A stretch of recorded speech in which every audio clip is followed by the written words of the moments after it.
Try touching her and see. The steel fist stopped inches from Isabella Carter's face, frozen by those 6 words echoing through Portland's midnight shipping terminal. Blood trickled from her split lip as 20 armed thugs circled her like wolves, her own uncle's men, hired to silence the CEO who'd discovered her family's darkest secret. But standing between her and certain death was a single man in a crane operator's uniform, his calm voice carrying the weight of 1,000 battles. This is the story of how one Navy SEAL's warning changed everything. Stay with me until the end and comment your city below. I want to see how far this story reaches. The rain hammered Portland's industrial waterfront with the kind of fury that made honest men stay indoors and criminals count their blessings. Isabella Carter's Louboutin splashed through oily puddles as she wove between towering containers at Terminal 7, her designer suit already ruined, her phone clutched in trembling fingers. At 28, she'd inherited Walker Maritime Shipping when her father died 2 years ago.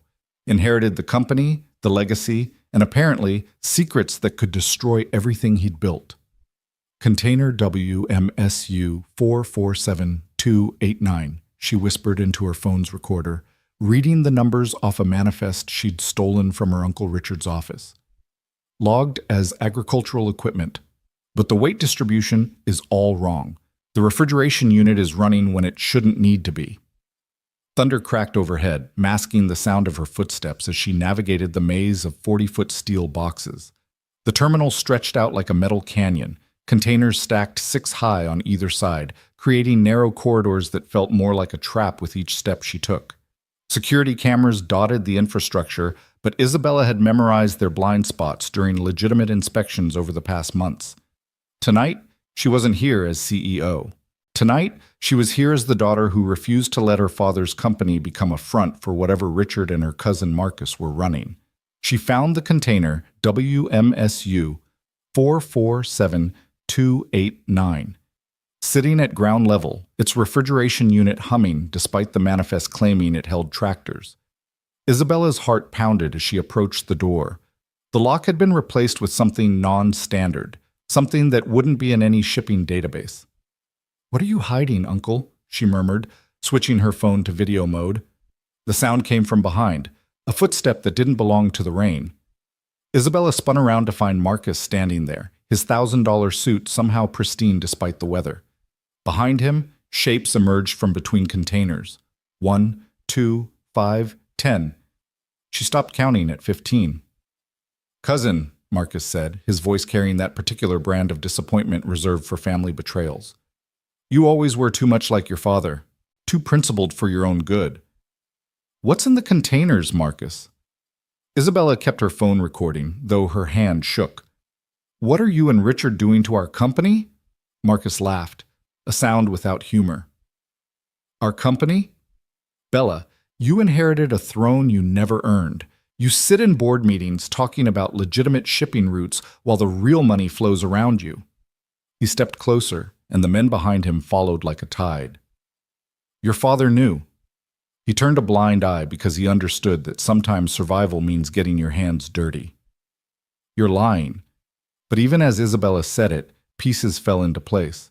Her father's mysterious trips, containers that moved through the terminal without proper documentation, the way Richard had pushed for her to take a ceremonial role after her father's death, to let him handle the operational complexities. "Hand over the phone, Bella." Marcus extended his hand. "Delete whatever you've recorded, go back to your penthouse, and pretend tonight never happened. You can keep your CEO title, keep the legitimate side of the business. Everyone wins." Isabella took a step back, her heel catching on a rail tie. "There are people in those containers, aren't there? That's why the refrigeration—" Marcus moved faster than she expected, his hand cracking across her face with enough force to split her lip. Isabella tasted copper as she stumbled, her phone flying from her grip to skitter across wet concrete. "Wrong answer," Marcus said. The thugs closed in. Isabella recognized some of them, dock workers she'd seen around the terminal, men who'd tipped their hard hats to her during inspections. Now they looked at her like she was cargo to be disposed of. "Please," she said, backing against the cold steel of container WMSU 447289. "Marcus, We're family. Family! Richard's voice boomed as her uncle emerged from the shadows, his bulk filling a custom-tailored overcoat. Family doesn't sneak around in the middle of the night. Family doesn't betray blood for principles. Dad built this company honestly. Your dad built shit, Richard spat. I built the empire. I made the connections. I turned a dying shipping company into something that matters. And if that means moving special cargo for special clients, then that's the price of survival in this business. One of the thugs picked up Isabella's phone, examining it before crushing it under his boot. The sound of breaking glass and circuits seemed to echo in the canyon of containers. No witnesses, Richard said quietly. Make it look like an accident. CEO, working late, tragic fall from a container stack. The rain will wash away anything inconvenient. The lead thug, a mountain of a man with facial scars that told their own stories, stepped forward. His fist drew back, aimed at Isabella's face, a blow that would be the beginning of the end. Try touching her and see. The voice came from everywhere and nowhere, calm as still water but carrying an undertone that made everyone freeze. The lead thug's fist stopped inches from Isabella's face as head swiveled, searching for the source. A figure stepped from between two containers, just a man in a crane operator's coveralls, a hard hat tucked under one arm. He wasn't particularly tall, maybe 6 feet, with the kind of build that suggested function over form. Brown hair cut military short, streaked with premature gray. Eyes that remained steady despite being outnumbered 20-1. This is private business, Richard said. Walk away, and you might make it home to whatever sad little life you have. The man, his coveralls read D. Hayes, didn't walk away. Instead, he moved closer, his gait unhurried, like he was strolling through a park rather than into a potential massacre. Can't do that. See, I've got a little girl at home, 7 years old, and if I walk away from this, I won't be able to look her in the eye tomorrow. Marcus laughed. You're going to die for a stranger's principles? For her? He gestured dismissively at Isabella. No, Daniel Hayes said, stopping about 10 feet from the group. But I'll fight for them. There's a difference. The lead thug turned from Isabella, sizing up this new problem. You know what? Let's make this educational. You can watch what happens to her, then it's your turn. Daniel tilted his head slightly, a gesture Isabella would later recognize as calculation, distance, threats, escape routes, all processed in a heartbeat. All right. But before we do this dance, you should know something. I spent 8 years in the Navy. SEAL Team 3. Afghanistan, Iraq, places that don't officially exist. I've got permanent ringing in my left ear from an IED in Kandahar and a titanium plate in my shoulder from a sniper in Mosul. He paused, letting that sink in. I'm telling you this not to brag, but so you understand that what happens next isn't personal. It's just muscle memory. The thugs exchanged glances. Even in the bad light, Isabella could see uncertainty creeping into their faces. Bullshit, the lead thug said, but his voice carried less confidence. If you were a SEAL, what are you doing operating cranes at a shipping terminal? Paying for my daughter's medical bills, Daniel said simply. Turns out the VA doesn't cover everything, and crane operators with hazardous environment certifications make good money. He rolled his shoulders, a subtle preparation. Last chance. Everyone walks away. The lady comes with me. You report to Mr. Walker that the situation got complicated. Nobody bleeds tonight. Richard stepped forward, his face flushed with rage. You think you can threaten us? You have no idea who you're dealing with. The connections I have? Richard Walker, Daniel interrupted. 57 years old, lives at 4427 Skyline Boulevard. Wife Rebecca, currently at her sister's in Seattle for the weekend. Son Marcus, standing right there. You drive a blue Tesla Model S, license plate WALKER1. Your mistress lives in the Pearl District, apartment 23B. You meet her Tuesdays and Thursdays while telling your wife you're at the country club. Richard's face went from red to white. How? I operate the crane that loads your special containers, Daniel said. The ones that come in at night. The ones with unusual manifests. The ones that sometimes make sounds that containers full of agricultural equipment shouldn't make. His voice hardened. I know exactly who I'm dealing with. The question is, do you know who you're dealing with? The silence stretched, broken only by the rain drumming on steel and concrete. Isabella held her breath, blood still trickling from her split lip, watching this impossible standoff. 1 man against 20, and somehow, impossibly, the 20 were hesitating. Marcus made the decision. Kill them both. Start with him. The lead thug lunged forward, his massive fist cutting through the rain-filled air. Daniel moved like water, fluid and inevitable. He stepped inside the arc of the punch, his hand coming up to redirect the thug's momentum while his knee found the man's solar plexus.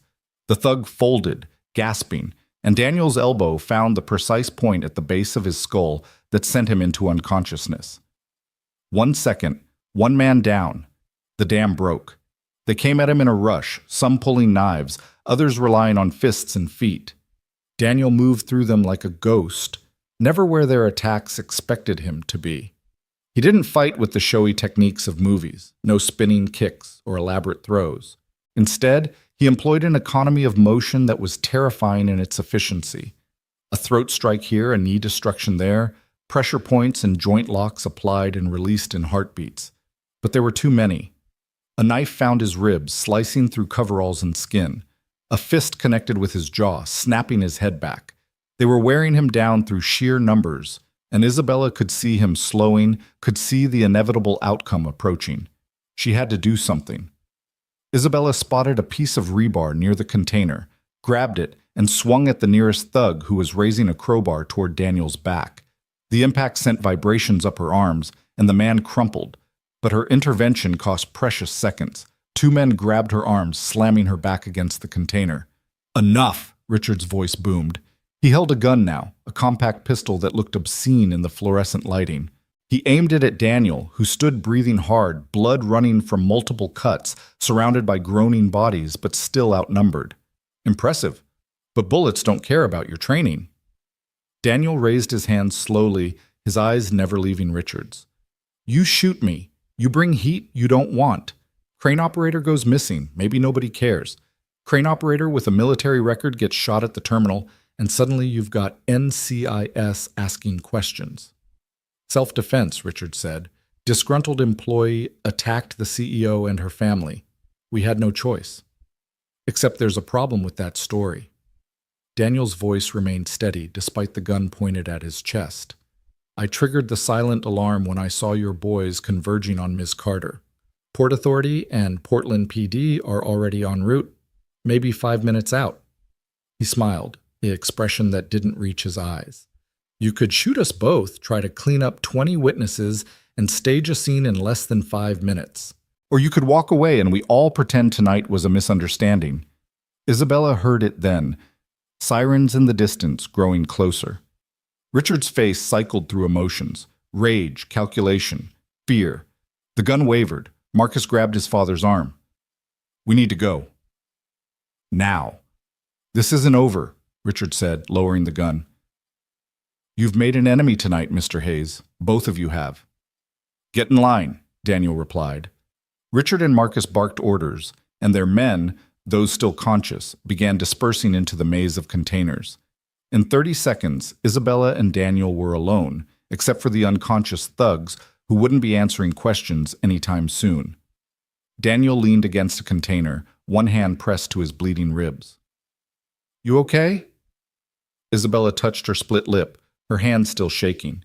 You saved my life. You saved mine, too. That rebar shot was well timed. He straightened as the sirens grew louder.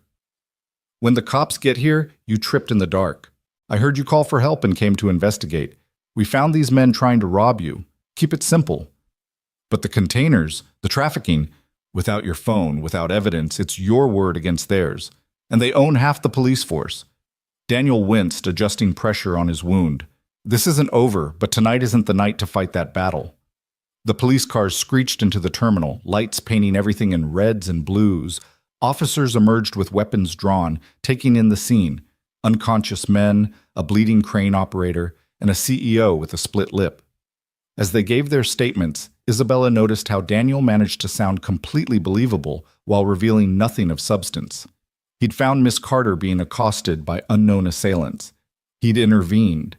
They'd fled when they heard sirens. No, he didn't recognize any of them. Yes, he was willing to press charges if they were caught. 2 hours later, after paramedics had stitched Daniel's ribs and checked Isabella for a concussion, they stood in the terminal's parking lot. Dawn was breaking over Portland, painting the industrial landscape in grays and golds.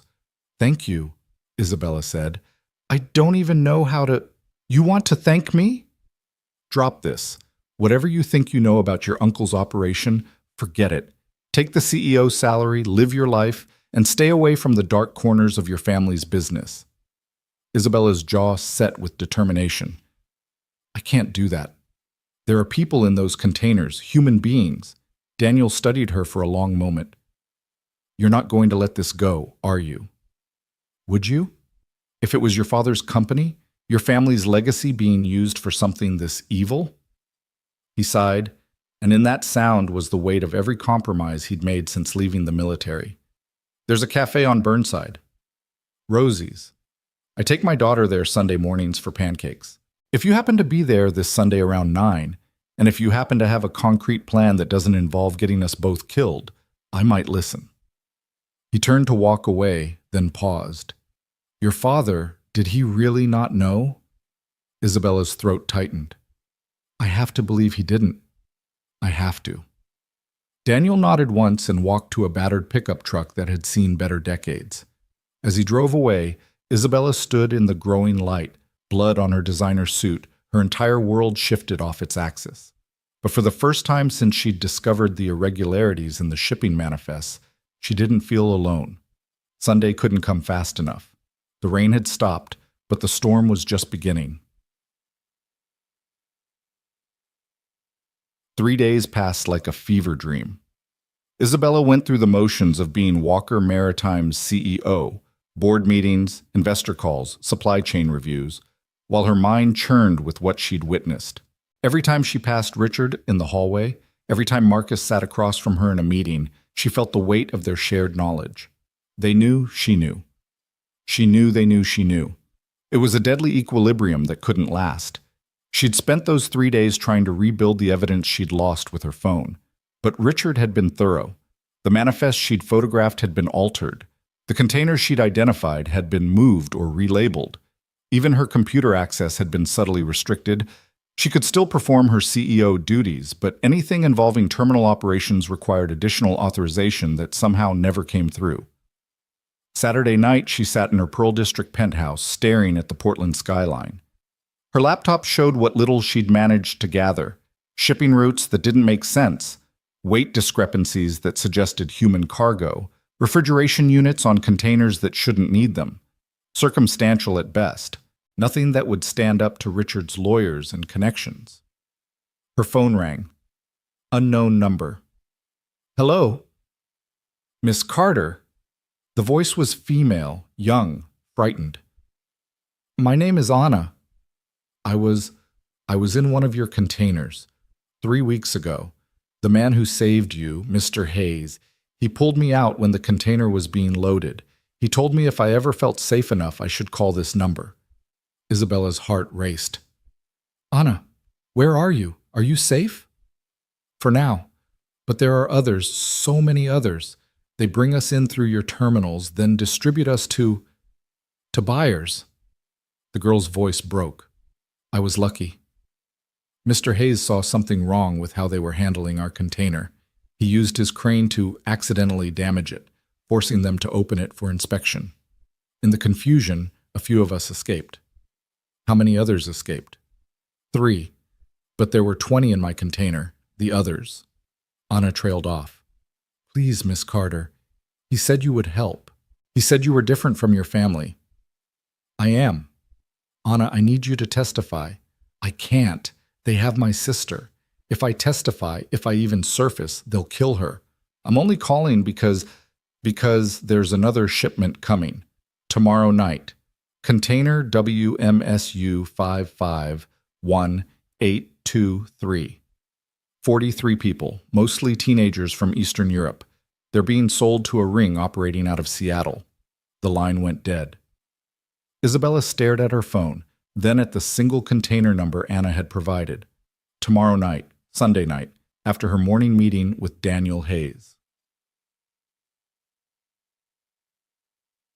Rosie's Cafe occupied a corner of southeast Portland that gentrification had somehow missed.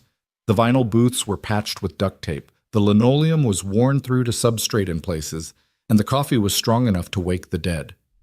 It was, in other words, perfect. Isabella arrived at 8:45 wearing jeans and a sweater, the first time she'd dressed down in public in years. She ordered coffee and claimed a booth in the back, one with clear sight lines to both entrances. At 9:03, the bell above the door chimed. Daniel Hayes entered, but he wasn't alone. Holding his hand was a girl who couldn't have been more than 7, with her father's brown hair but animated with an energy that seemed to brighten the entire cafe.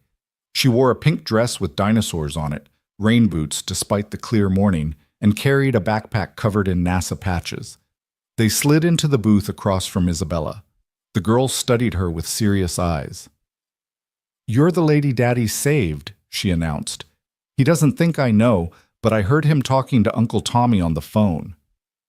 "Lily," Daniel said gently, "what did we discuss about eavesdropping? That it's only wrong if you get caught?" Lily grinned, revealing a missing front tooth. "Hi, I'm Lily Hayes.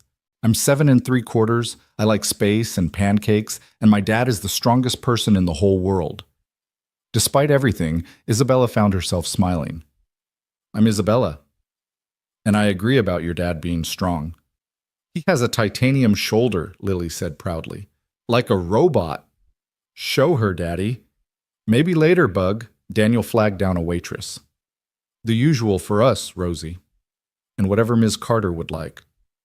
The waitress, who was apparently also Rosie, the owner, and somewhere north of 70, looked Isabella up and down. "You're too skinny. I'll bring you pancakes. And don't even think about asking for egg whites or turkey bacon. This is a real food establishment." As Rosie bustled away, Daniel pulled out a coloring book and crayons from Lily's backpack.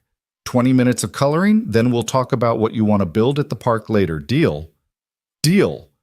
Lily immediately became absorbed in coloring what appeared to be astronauts riding dinosaurs. Daniel's entire demeanor had shifted. The dangerous operative from 3 nights ago had been replaced by a devoted father, but Isabella could still see the alertness in how he positioned himself to watch the door, the way his hands never strayed far from potential weapons. "She's wonderful," Isabella said quietly. "She's everything." Daniel's voice carried absolute certainty, which is why whatever you're about to ask, the answer is probably no. Isabella pulled out her phone, showing him the container number Anna had provided. "Tomorrow night, 43 people, teenagers." Daniel's jaw tightened. He glanced at Lily, still coloring intently, then back at Isabella. "You have no evidence, no backup, no legal authority to intervene.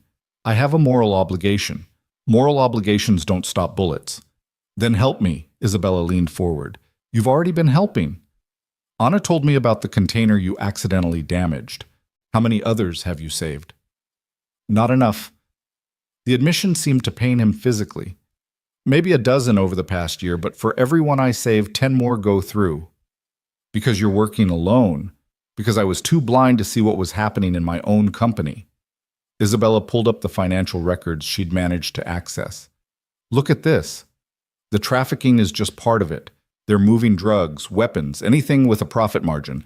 My father built this company to connect the world through legitimate trade. Richards turned it into a criminal empire." Rosie arrived with plates of pancakes that could have fed a small army. Lily looked up from her coloring to pour approximately half a bottle of syrup on hers. "Daddy, are you and Ms. Isabella going to fight bad guys?" she asked innocently. Daniel froze. Isabella watched him struggle between the lie and the truth. "Why would you think that, Bug?" Lily rolled her eyes with the dramatic flair only a 7-year-old could muster. "Because you're using your serious voice. You only use that voice when you're worried about bad guys. Plus, Ms. Isabella looks like she's been crying, and you don't bring people to our Sunday breakfast unless they're important." "You're too smart for your own good," Daniel muttered. "That's what Mom used to say." Lily's voice dropped slightly, a shadow passing over her young face. Then, with the resilience of childhood, she brightened again. But she also said being smart means helping people when they need it. Ms. Isabella needs help, doesn't she? Daniel looked at his daughter, really looked at her. Yeah, Bug, she does. Then you should help her. That's what heroes do. I'm not a hero, Lily. You are to me.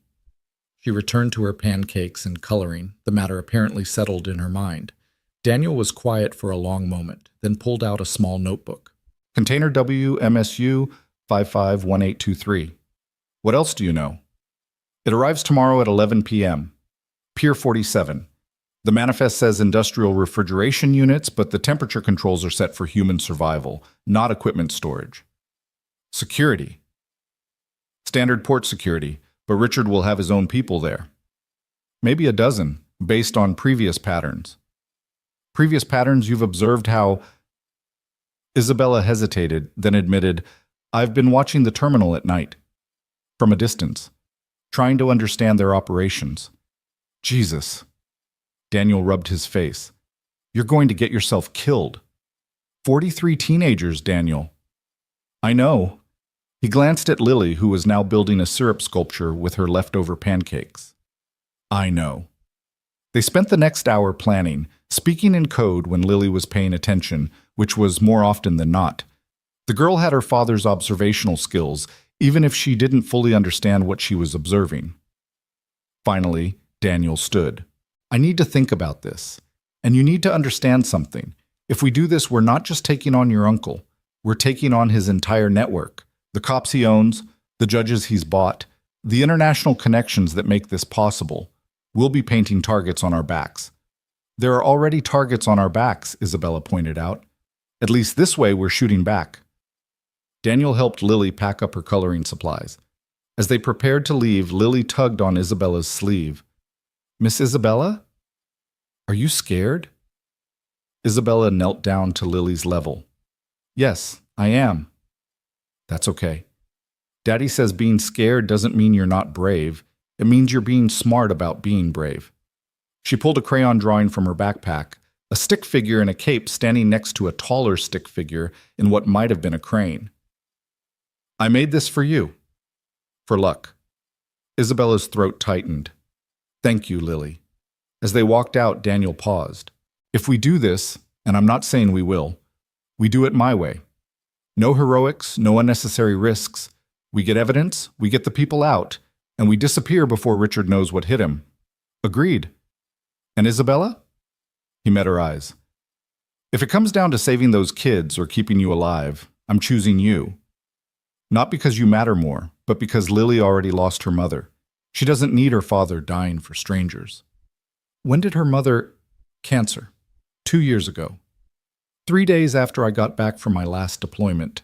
His voice was steady, but Isabella could hear the fault lines underneath. I spent 8 years fighting other people's wars.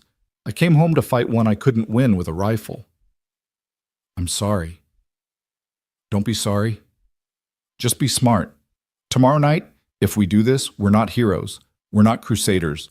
We're just two people trying to tip the scales a little toward justice. He took Lily's hand. Ready to go build that rocket ship, Bug? To the moon, Lily declared. As they walked away, Isabella heard Lily ask, Is Ms. Isabella going to be our friend now? Maybe, Bug. Maybe. Isabella sat in the cafe for another hour, staring at the crayon drawing of heroes.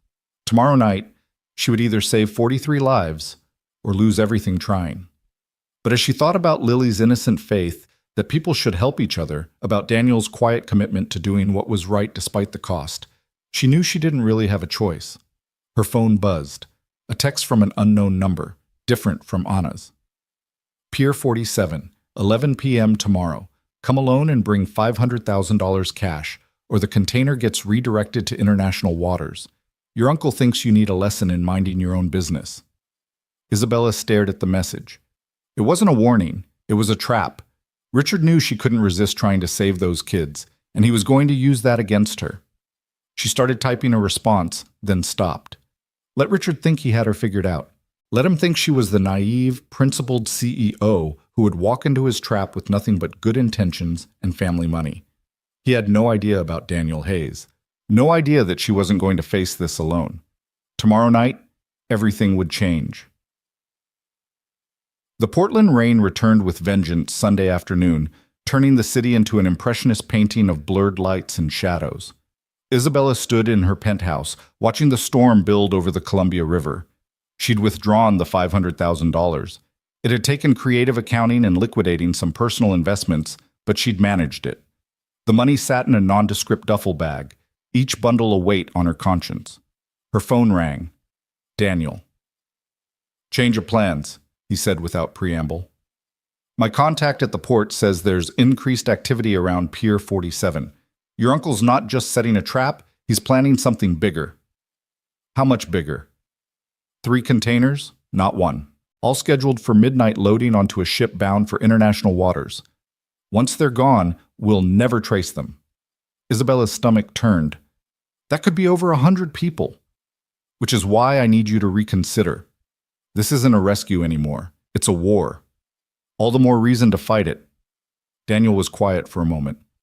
"I've called in help. Someone I trust. Former squad mate who owes me enough favors to fill a container of his own. But Isabella, you need to understand, if this goes sideways, we're not looking at arrest. Your uncle won't leave witnesses."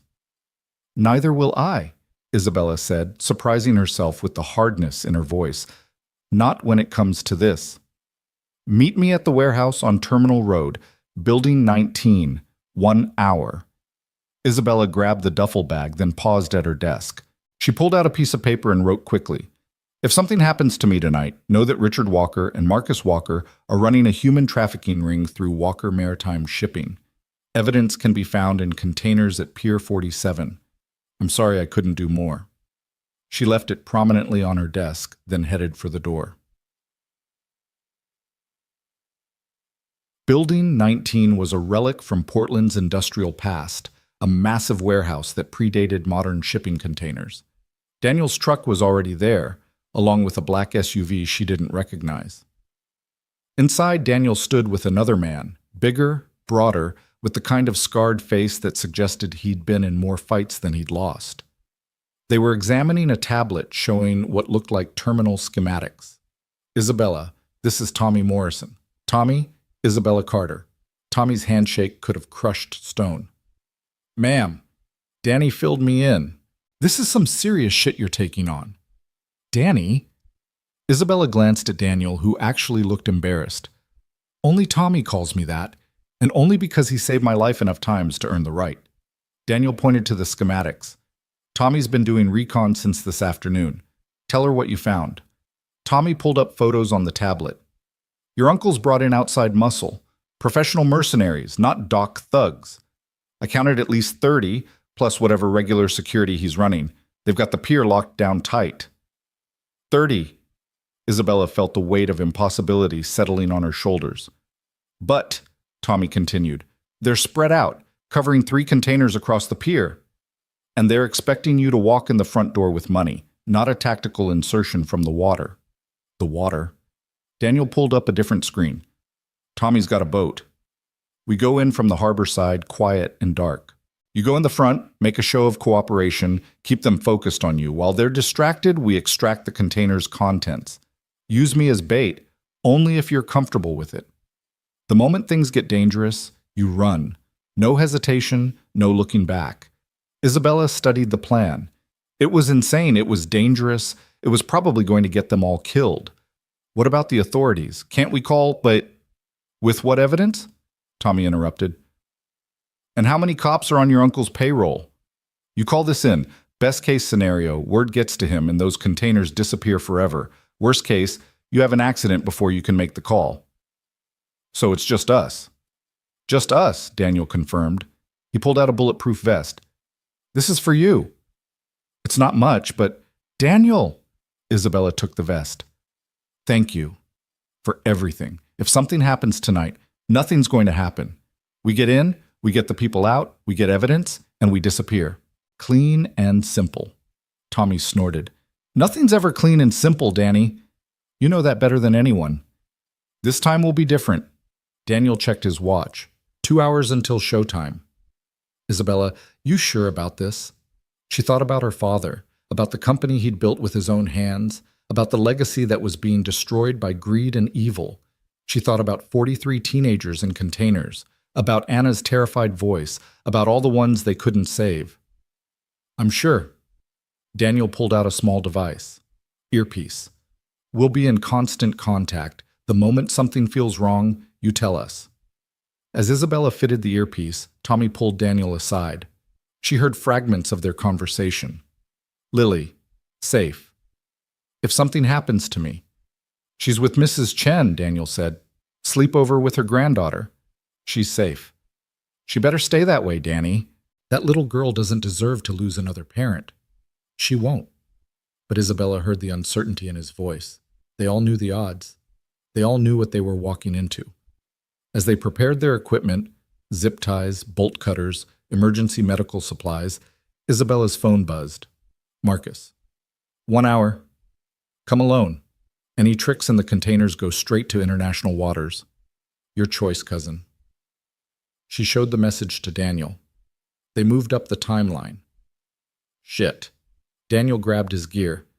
Tommy, we go now. Isabella, can you get to Pier 47 in 30 minutes? Yes.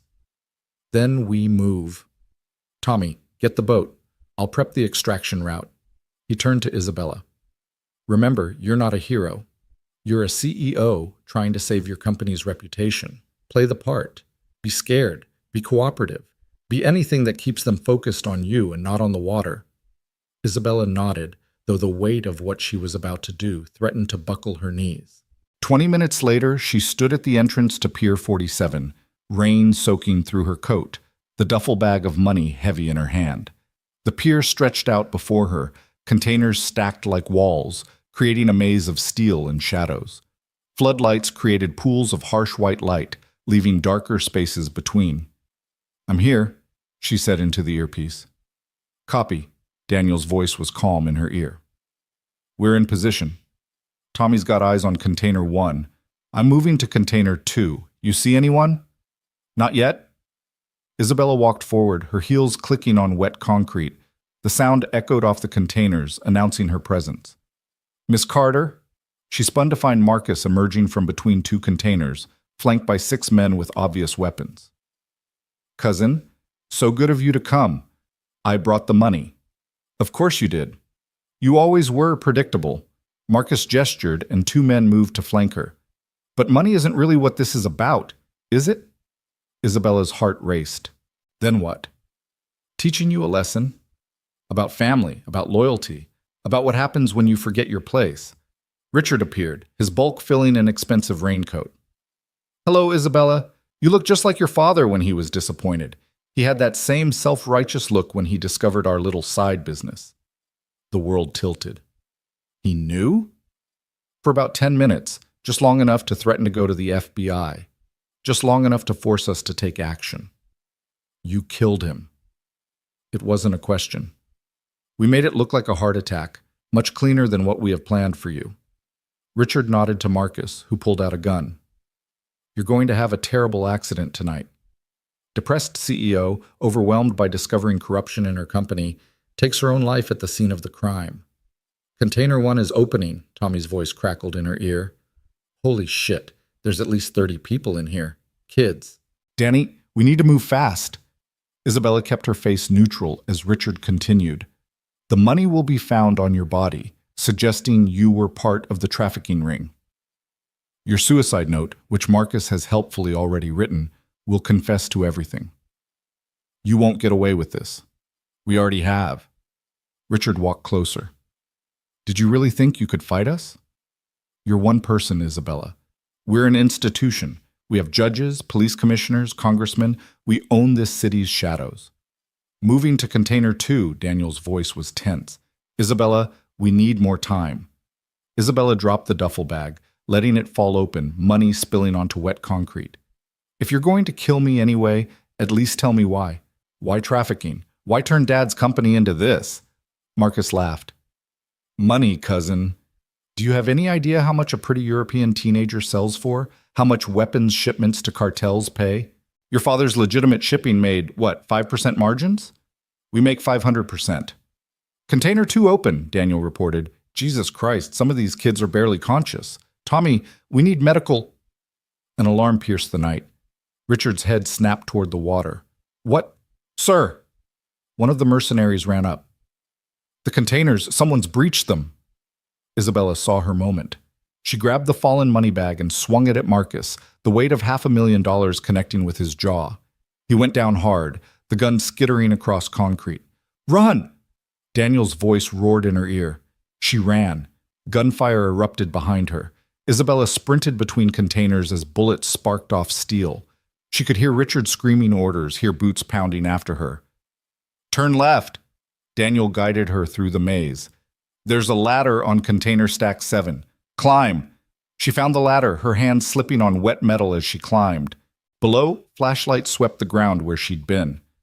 I'm moving to container 3, Daniel said. Tommy, can you handle the extraction? Already loading kids onto the boat. But Danny, we've got company. Multiple hostiles moving toward... The earpiece went to static. Daniel? Tommy? Isabella pressed herself against the top of the container, rain pounding around her.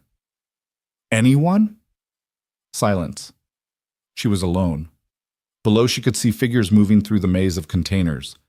Richard's voice carried over the rain. Find her! Find them all! No witnesses! Isabella looked toward the water. She could see movement, people running from open containers toward the harbor. Some were carrying others. Tommy's boat was there, a shadow against darker water, but she could also see muzzle flashes. A firefight near the pier's edge. She had to help. Isabella found another ladder down the far side of the container stack. As she descended, a figure appeared below, one of Richard's mercenaries. She let go, dropping the last 6 feet, her boots connecting with his shoulders. They went down in a tangle, and Isabella grabbed his radio. Target acquired northwest corner, she said into it, hoping her voice was disguised enough by rain and adrenaline. Moving to intercept. She ran toward the water, toward the sound of gunfire. As she rounded a container, she found Daniel. He was down, blood pooling beneath him, still firing at mercenaries trying to reach a group of teenagers huddled behind an overturned forklift. Daniel! She slid to her knees beside him. The blood was coming from his leg, a through and through that had hit something vital. Get them out, he gasped. Get the kids to the boat. Isabella grabbed his weapon. She'd never fired a gun before, but rage was an excellent teacher. She pointed and pulled the trigger, keeping the mercenaries pinned while shouting at the teenagers, Run! To the boat! Now! They ran, a stream of terrified youth sprinting for freedom. Isabella kept firing until the gun clicked empty. More magazines in my vest, Daniel managed. She reloaded, her hand somehow steady despite everything. More mercenaries appeared. She fired, not trying to hit them, just trying to buy time. Danny! Tommy appeared, his own weapon blazing. We need to move. Together they dragged Daniel toward the water. Behind them, Richard's voice rose above the chaos. Sink the boat! Don't let them leave! An explosion rocked the pier. Isabella looked back to see one of the containers in flames. Someone had used incendiaries. But the fire was spreading, and in its light she could see everything. The 3 open containers, their human cargo mostly evacuated. Tommy's boat, overloaded with refugees but pulling away from the pier. Richard and Marcus standing with their remaining men, watching their empire burn. And sirens. Beautiful, beautiful sirens growing closer. Someone called it in, Tommy gasped as they reached the water's edge. A second boat was there, a rigid inflatable that could barely hold them. Multiple agencies, FBI, Coast Guard, everyone. They loaded Daniel into the boat. As Tommy started the engine, Isabella looked back one last time. Richard stood at the pier's edge, his face illuminated by flames. He raised his gun. The shot was impossibly loud. Isabella felt the impact, the vest absorbing most of it, but not all. She fell backward into the boat as Tommy gunned the engine. The last thing she saw before darkness took her was the Coast Guard cutter rounding the harbor point, searchlights blazing, and Richard Walker raising his hands in surrender as federal agents swarmed the pier. They'd done it. They'd saved them. The darkness was warm and welcoming, and Isabella let it take her, Daniel's blood mixing with hers in the bottom of the boat, the sound of children crying with relief fading into silence. The steady beep of medical monitors pulled Isabella from the darkness. Her eyes fluttered open to harsh fluorescent lights and the antiseptic smell of a hospital room. Every breath sent fire through her ribs where Richard's bullet had found the gap in her vest, but she was alive. That had to count for something. "Welcome back." She turned her head slowly to find Daniel in the bed next to hers, his leg elevated and wrapped in enough bandages to supply a small war. His face was pale but alert, those calculating eyes already assessing her condition. "The kids?" Her voice came out as a croak. "Safe. All 73 of them." Daniel shifted, wincing at the movement. "Tommy got them to the Coast Guard. They're being processed, given medical care, and those with families are being reunited." 73. Not 43. The number hit her like another bullet. "How long have I been out?" 2 days. "You lost a lot of blood. The vest caught most of it, but Richard always was a good shot." Daniel's jaw tightened. "He's in federal custody, by the way, along with Marcus and 18 of their associates. The FBI found enough evidence in those containers to put them away for life." Isabella tried to sit up, gasped at the pain, and fell back. "My father." Richard said he killed him. "I know. The FBI knows too. They're exhuming the body, running new toxicology. If Richard's telling the truth, they'll find evidence of poisoning." The door opened, and a woman in an FBI windbreaker entered, followed by a man in a rumpled suit who looked like he hadn't slept in days. "Ms. Carter, I'm Special Agent Sarah Chen. This is Assistant U.S. Attorney Michael Brennan. We need to talk about Walker Maritime." Isabella looked at Daniel, who nodded slightly. "Talk." Agent Chen pulled up a chair. "First, you should know you're not under investigation. The evidence clearly shows you were trying to stop the trafficking ring, but we need your help to unravel the full scope of this operation." "It goes beyond Portland," Brennan added. "Your uncle had connections in 12 major ports across 3 countries. We're looking at one of the largest trafficking networks we've ever encountered." "I'll tell you everything I know," Isabella said, "but I want immunity for Daniel and Tommy. They were helping me." "Already done," Chen assured her. "Mr. Hayes' actions saved dozens of lives. Mr. Morrison's Navy record speaks for itself. We're more interested in the financial web your uncle created." For the next 3 hours, Isabella walked them through everything she'd discovered, everything she'd suspected. The shell companies, the altered manifests, the pattern of containers that moved through the port without proper documentation. By the end, her throat was raw and her ribs screamed with every breath. "We'll need you to testify," Brennan said. "The trial won't be for months, but when it comes, your testimony will be crucial." "I'll be there." After they left, Daniel was quiet for a long moment. Then, "You know this isn't over, right? Your uncle had partners, people who lost money when those containers didn't deliver. They'll want someone to blame. Let them come." Isabella turned to look at him. "I'm done being afraid. I'm done letting fear dictate what's right. That's a dangerous philosophy," says the man who took on 20 thugs to save a stranger. "I had training and motivation." Daniel's voice softened. "Lily's been asking about you. She made you another drawing. How did you explain this?" Isabella gestured at their mutual hospitalization. "Told her we were fighting bad guys and got hurt, but we won." She seemed satisfied with that explanation. Kids are remarkably adaptable to simplified truth. A knock at the door interrupted them. A young woman peered in, her face familiar but unexpected. "Anna?"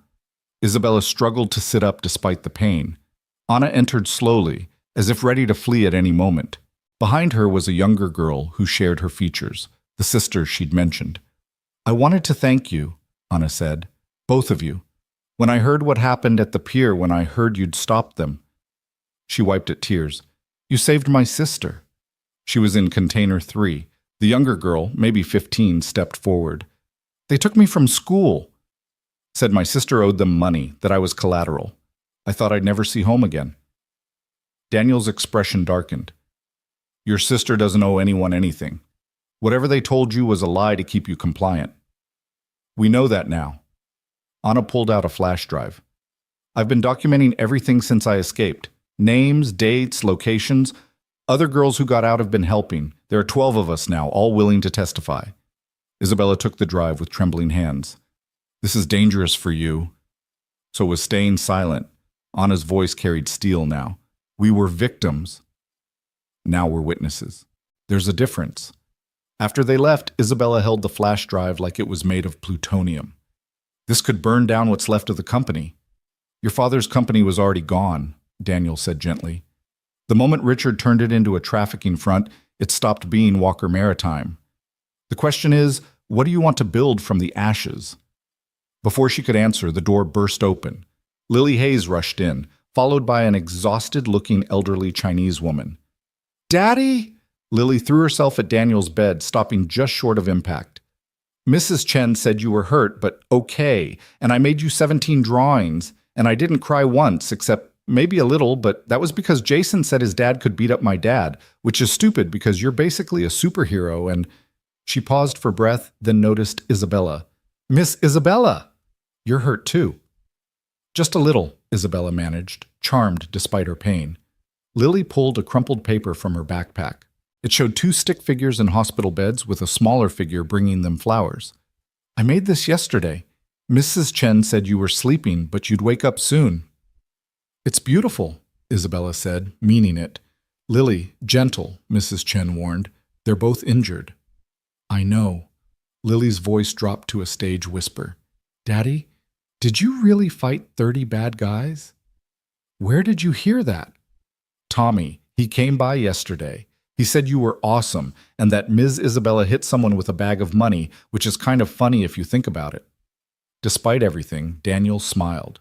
Tommy talks too much. He also said you're heroes, both of you. Lily looked between them with those serious 7-year-old eyes. Is that true? Daniel reached out to stroke his daughter's hair. We just did what needed doing, Bug. That's what heroes do, though. They do what needs doing when nobody else will. She pulled out another paper. I wrote a story about it for school. Mrs. Huo, Peterson says I have to change the names for privacy, but it's really about you. Isabella watched father and daughter, feeling something shift in her chest that had nothing to do with the bullet wound. Mrs. Chen finally corralled Lily with promises of ice cream in the cafeteria, leaving Daniel and Isabella alone again. She's remarkable, Isabella said. She's everything good in my life. Daniel stared at the ceiling. When her mother died, I thought about giving up. Thought about eating my gun more than once, but then I'd look at Lily and realize I couldn't leave her alone in this world. Daniel, I'm telling you this because you need to understand something. What we did at the pier, that was the right thing. But I can't keep doing the right thing if it means Lily loses me. I can't be your permanent partner in fighting crime. Isabella nodded slowly. I understand. Do you? Because Richard's gone, but the infrastructure remains. Other people will try to fill that vacuum. Are you planning to fight them all? I'm planning to dismantle the infrastructure itself. Isabella shifted to face him better, ignoring the spike of pain. I'm going to tear Walker Maritime down to the foundations and rebuild it. Complete transparency. New leadership. Every container tracked, every shipment verified. We'll make less money, but we'll make it honestly. That's a hell of a mountain to climb. Then I'll climb it. Daniel studied her for a long moment. You'll need security. Real security, not your uncle's thugs. Are you offering? I'm offering to help you find someone. I know people from my service days, good people who need work and believe in doing things right. But not you. Not me. I've got Lily to think about. He paused. But maybe I could consult. Part-time. Help set up your security protocols, train your people. Keep an eye on things from my crane. I'd like that. Over the next week, as they recovered, the full scope of Richard's network began to emerge. The FBI raid spread from Portland to Seattle, San Francisco, Los Angeles. Every day brought new revelations, new arrests. Walker Maritime's stock price plummeted. Board members resigned in disgrace. Clients fled to competitors. Isabella watched it all from her hospital bed, reading reports on her laptop, fielding calls from lawyers and investigators. Daniel, in his adjacent bed, offered occasional commentary but mostly focused on his recovery and Lily's daily visits. On the 8th day, Marcus broke. Agent Chen delivered the news personally. Your cousin wants to make a deal. Full cooperation in exchange for a reduced sentence. What kind of reduction? Isabella asked. 25 years instead of life. He's young enough that he might actually see freedom again. And what does his cooperation buy us? Everything. Financial records, contact lists, details about your father's murder. He's also offering to testify against Richard. Isabella felt Daniel watching her.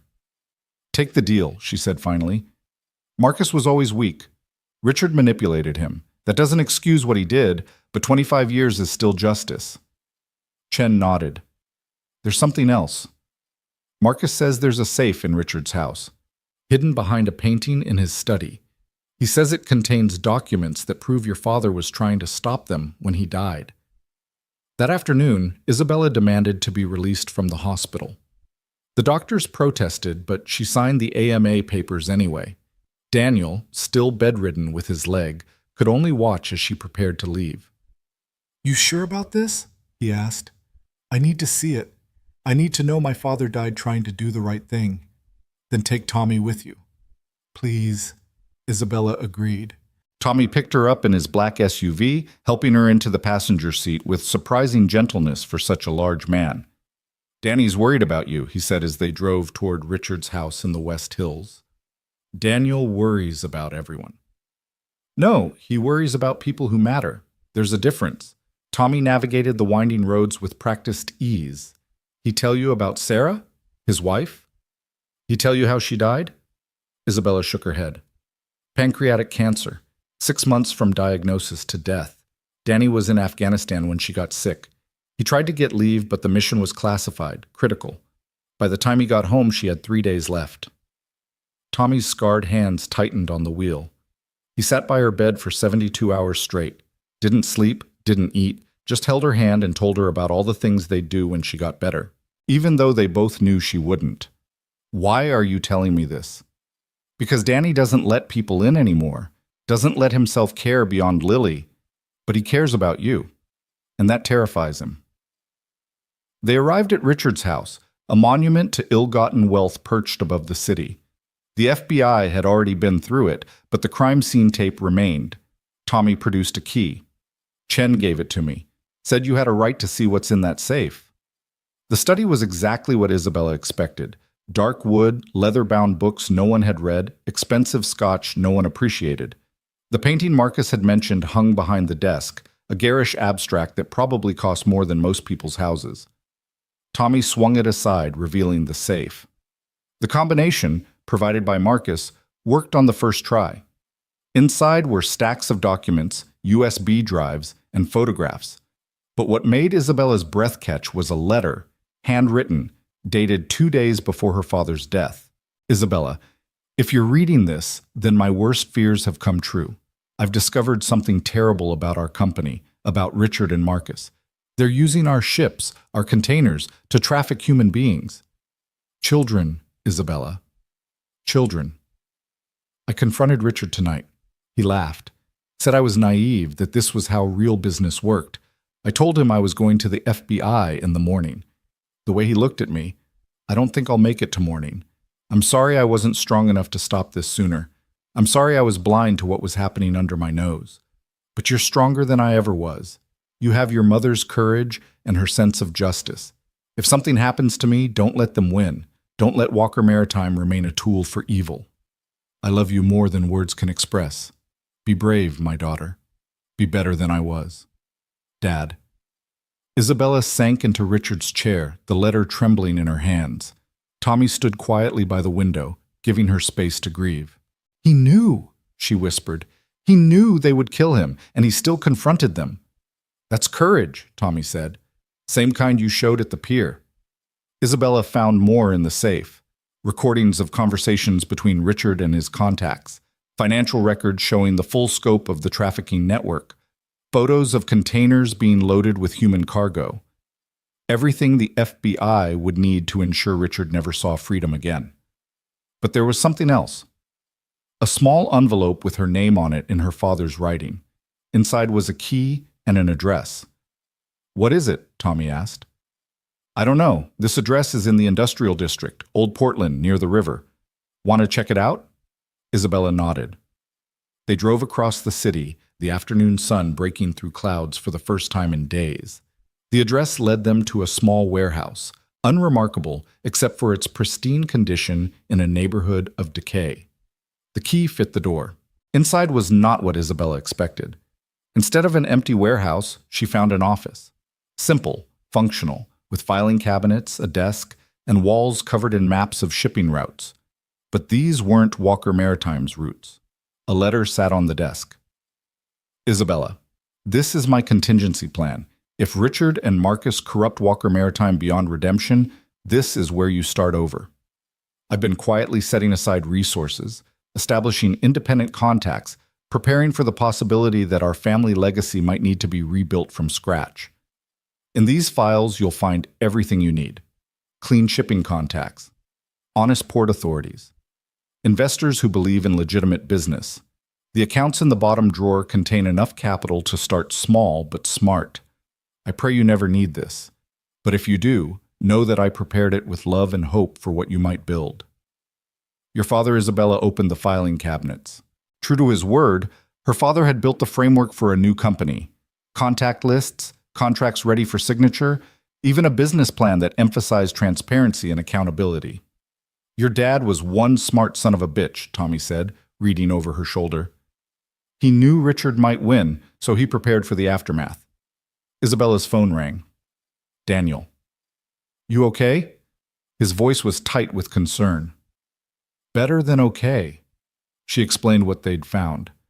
He left me everything I need to start over, to build something clean. That's incredible. Daniel, there's a note here about security consultants. Your name is on it. Silence on the line. Then, your father knew who I was? Isabella found the relevant file. He knew you were former military, knew you were operating a crane at Terminal 7. His notes say, trustworthy, skilled, cares more about right than profit. He was apparently watching you. Why? Because he was looking for good people. People who could help protect the company if something happened to him. Isabella closed the file. He chose you before I did. When she returned to the hospital that evening, Daniel was sitting up, Lily curled against his side, both of them watching something on his laptop. Miss Isabella! Lily bounced up. Daddy says you found treasure. Not gold treasure, but paper treasure, which sounds boring, but Daddy says it's actually really important. It is important. Isabella sat carefully in the visitor's chair. It means I can build something new, something good. Will Daddy help? Isabella met Daniel's eyes. I hope so. Can I help too? Lily asked. I'm really good at organizing things. Mrs. Chen says I have a systematic mind, which I think means I'm good at putting things in order. I would love your help, Isabella said seriously. Every good company needs someone with a systematic mind. As Lily chattered about her organizational ideas, Daniel watched Isabella with an expression she couldn't quite read. Later, after Tommy had taken Lily home, Daniel finally spoke. Your father saw something in me I'm not sure I see in myself.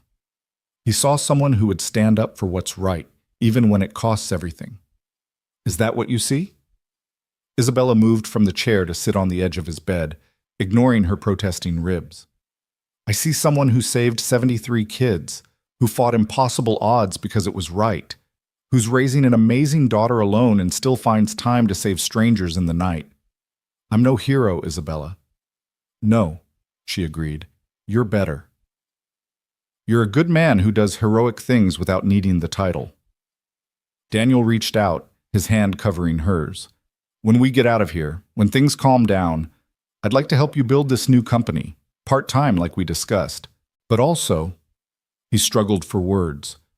Lily asked if you could come to dinner sometime, when we're both healed. Just Lily asking? No. His thumb traced circles on her hand. Not just Lily. The next morning brought news that Richard had been denied bail. The judge deemed him a flight risk and a danger to the community. Marcus's cooperation was yielding more arrests daily. The trafficking network was collapsing like dominoes. But Isabella's attention was on the future, not the past. From her hospital bed, she began making calls. The contacts her father had cultivated were eager to help. Investors who'd pulled out of Walker Maritime were interested in her new venture. Port authorities in clean cities offered partnership agreements. "What will you call it?" Daniel asked, reviewing her business plan. "Phoenix Shipping," Isabella said. "Rising from the ashes." A bit on the nose, don't you think? Sometimes obvious symbolism is exactly what people need. She made another note on her laptop. "I want to hire Anna and the other survivors who are willing, give them jobs, training, a chance to rebuild their lives. That's dangerous. They're witnesses in an ongoing case. They're survivors who deserve a second chance. Besides, who better to help us spot trafficking than people who've lived through it?" Daniel smiled. "Your father would be proud." 3 weeks later, they were both released. Daniel on crutches, Isabella moving carefully but steadily. Tommy drove them to the small warehouse that would become Phoenix Shipping's first office. Anna was already there, along with 4 other survivors who'd taken Isabella up on her offer of employment. They stood nervously by the door, unsure of their welcome. "This is your company too now," Isabella told them. "We build this together." Over the following months, Phoenix Shipping grew slowly but steadily. Daniel designed security protocols that made their containers nearly impossible to compromise. Tommy trained their security team. Anna and the other survivors developed a monitoring system that could spot the signs of trafficking that others might miss. Walker Maritime, meanwhile, died a very public death. The trials began with Richard maintaining his innocence despite overwhelming evidence. Marcus testified against him, detailing years of criminal activity. Isabella testified too, her father's letter entered into evidence, his murder added to Richard's charges. On the day Richard was convicted, life without parole on 47 counts, Isabella stood outside the courthouse with Daniel and Lily. "Is it over?" Lily asked, holding both their hands. "The trial's over," Isabella said, "but our work's just beginning." "Good," Lily said firmly. "Because there are still bad guys out there, and someone needs to stop them." Daniel and Isabella exchanged glances over her head.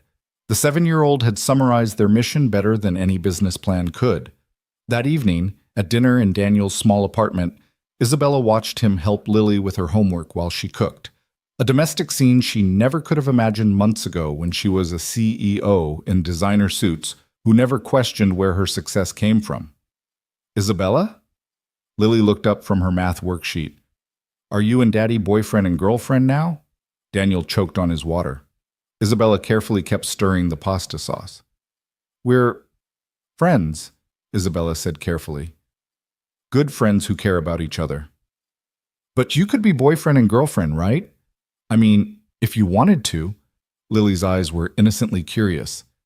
"Because Tommy says Daddy smiles more when you're around, and Mrs. Chen says you make each other better people, which sounds like boyfriend and girlfriend stuff to me." "Lily," Daniel warned. "What?" "I'm just saying if you wanted to be boyfriend and girlfriend, that would be okay with me.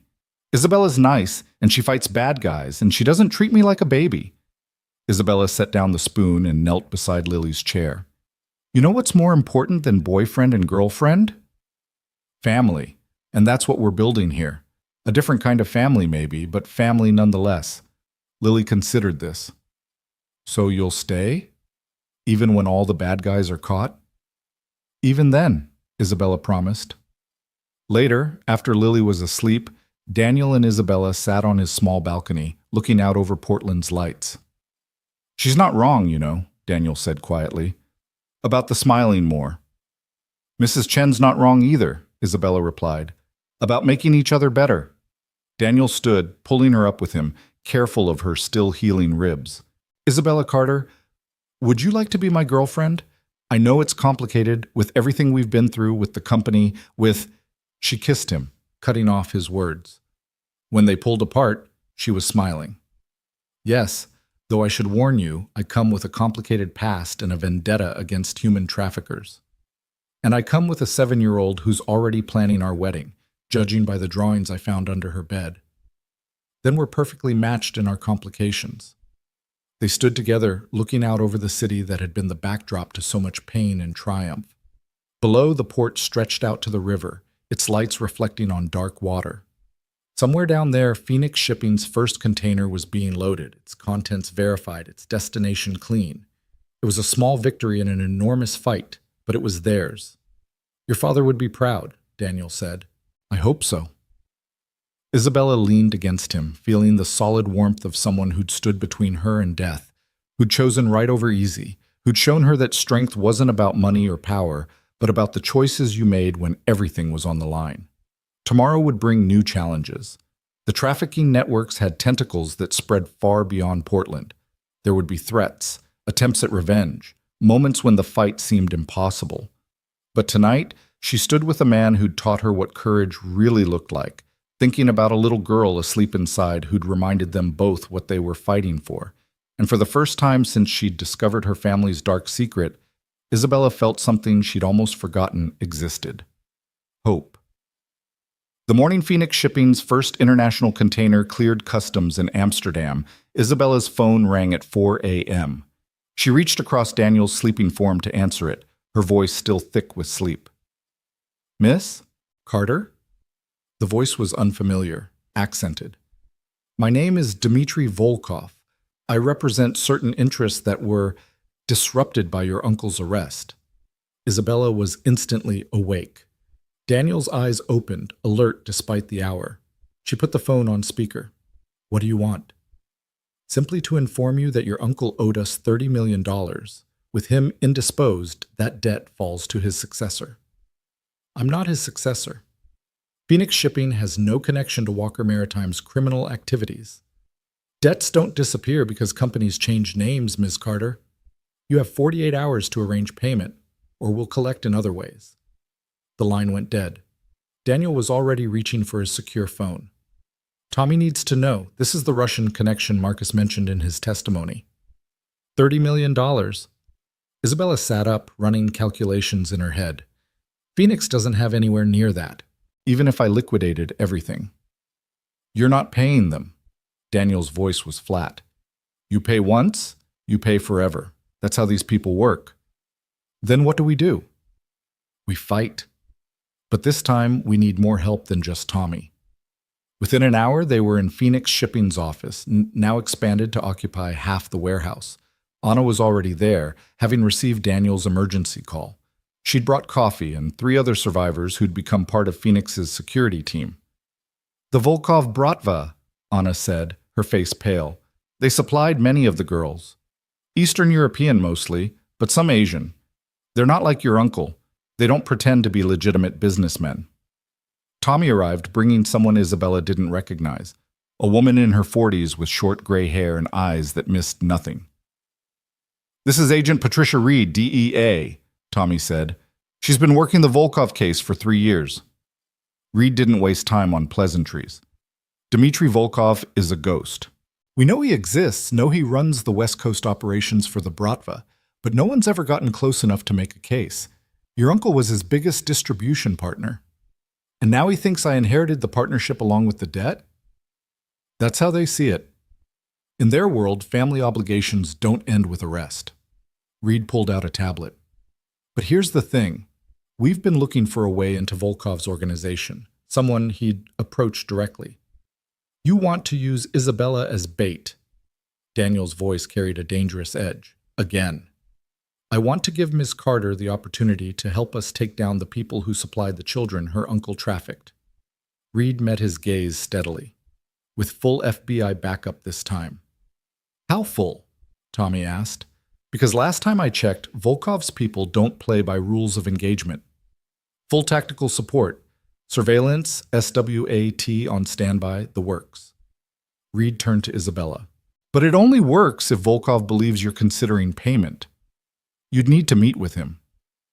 Absolutely not, Daniel said. I'll do it, Isabella said at the same time. They stared at each other across the table. Around them, the room held its breath. Isabella, these aren't your uncle's hired thugs. The Bratva will kill you without hesitation if they suspect you're working with law enforcement. And how many more kids will they traffic if we don't stop them? Isabella stood, pacing to the window that overlooked the port. I started Phoenix Shipping to fight this, to make sure no container leaving Portland carries human cargo. But what's the point if the suppliers just find other routes? The point is you stay alive, Daniel said, standing to follow her. Lily already thinks of you as... He stopped, but everyone heard what he hadn't said. As what? Isabella turned to face him. As someone who fights for what's right? As someone who doesn't back down from bullies? What kind of example do I set if I run from this? Anna stepped forward. I know Volkov's lieutenant, Mikhail Petrenko. He was the one who handled the transactions with Marcus. She swallowed hard. He's the one who took my sister. If you meet with Volkov, Mikhail will be there. You're not suggesting... Tommy started. I'm suggesting I go with Isabella as her assistant. Mikhail won't recognize me. I was just product to him. But I'll recognize everyone in Volkov's inner circle. This is insane, Daniel said. We're talking about walking into a meeting with the Russian mob with a trafficking survivor as backup. We're talking about ending this, Isabella said quietly. Really ending it, not just playing defense. Reed cleared her throat. If we do this, we do it right. Full surveillance, panic buttons, extraction teams. The moment something goes wrong, we pull you out. And if Volkov suspects anything, he'll disappear for another 3 years, Tommy pointed out. Maybe longer. Then we make sure he doesn't suspect anything. Isabella looked at each of them in turn. 48 hours gives us today and tomorrow to prepare. Daniel, I need you to review extraction routes. Tommy, work with Agent Reed on tactical positioning. Anna, tell me everything you know about Mikhail and how these meetings typically work. Daniel grabbed her arm gently. Can we talk? Privately? They stepped outside into the gray Portland morning. The port was waking up, cranes moving, trucks arriving, the legitimate business of shipping continuing despite the shadows that lurked beneath. You're going to do this regardless of what I say, Daniel said. It wasn't a question. Yes. Even knowing it could get you killed. Even then. Daniel pulled her against him, his arms tight around her. I can't lose you. Not after Sarah. Not when Lily's finally starting to heal from losing her mother. You won't lose me. Isabella pulled back to look at him. Because you're going to make sure the plan is perfect. Every contingency covered, every exit mapped. You're going to do what you do best. Turn an impossible situation into a tactical advantage. This isn't Afghanistan. I can't call in air support if things go sideways. No, but you can be my air support. You and Tommy and Reed's team. She touched his face. I need to do this. Not just for the kids who might be saved, but for Anna. For all the survivors working with us. They need to see that the people who hurt them don't get to win. Daniel studied her for a long moment, then nodded slowly. Okay, but we do this my way. Every detail, every precaution. Every detail, she agreed. They spent the next 36 hours preparing. Daniel and Tommy walked through dozens of scenarios, mapping response times and escape routes. Reed brought in a tech team to wire Isabella with undetectable surveillance equipment. Anna provided detailed intelligence about Bratva protocols, down to how they served their tea. The meeting was set for neutral ground, a private dining room at the Heathman Hotel, public enough to discourage immediate violence, but private enough for sensitive discussions. Volkov had agreed, apparently amused that Isabella was considering payment. The night before the meeting, Lily insisted on a sleepover at Isabella's apartment. They made blanket forts and watched Disney movies, the little girl chattering about school and friends and her latest drawings. But when bedtime came, Lily grew serious. Isabella? Daddy's scared. How do you know? He's using his mission voice, the one he used when he talked to Mommy's doctors, like he's trying to control something he can't control. Lily hugged her stuffed dinosaur. Are you going to do something dangerous? Isabella sat on the edge of the bed, choosing her words carefully. Sometimes doing the right thing is dangerous, but I'll have your dad and Tommy and lots of other people keeping me safe. Promise you'll come back? I promise I'll do everything I can to come back safely. Lily considered this with 7-year-old gravity. Okay, but if you don't come back, I'm going to be really mad at you. That's fair. The next morning came too quickly. Isabella dressed carefully. Business attire that suggested wealth without ostentation. Nothing that would restrict movement if she needed to run. The wire Reed's team had installed was invisible, its battery pack hidden beneath a designer blazer. Anna met her at Phoenix's office, dressed as a professional assistant. Her hand shook slightly as she adjusted her blazer, but her face was determined. "You don't have to do this," Isabella said. "Yes, I do. For my sister, for all of us." Anna checked her phone. Mikhail just entered the hotel, 2 bodyguards with him. Daniel's voice came through Isabella's earpiece. "We see them. Tommy's in position in the lobby. Reed's team has the exits covered. I'm on the building across the street with Overwatch." "Copy," Isabella said quietly. Then to Anna, "Let's go." The Heathman's lobby was all old Portland elegance, dark wood, crystal chandeliers, the kind of quiet that money bought. Tommy sat in a leather chair near the elevators, apparently absorbed in a newspaper. Isabella didn't look at him as she and Anna crossed to the private dining rooms. Mikhail Petrenko stood outside their designated room.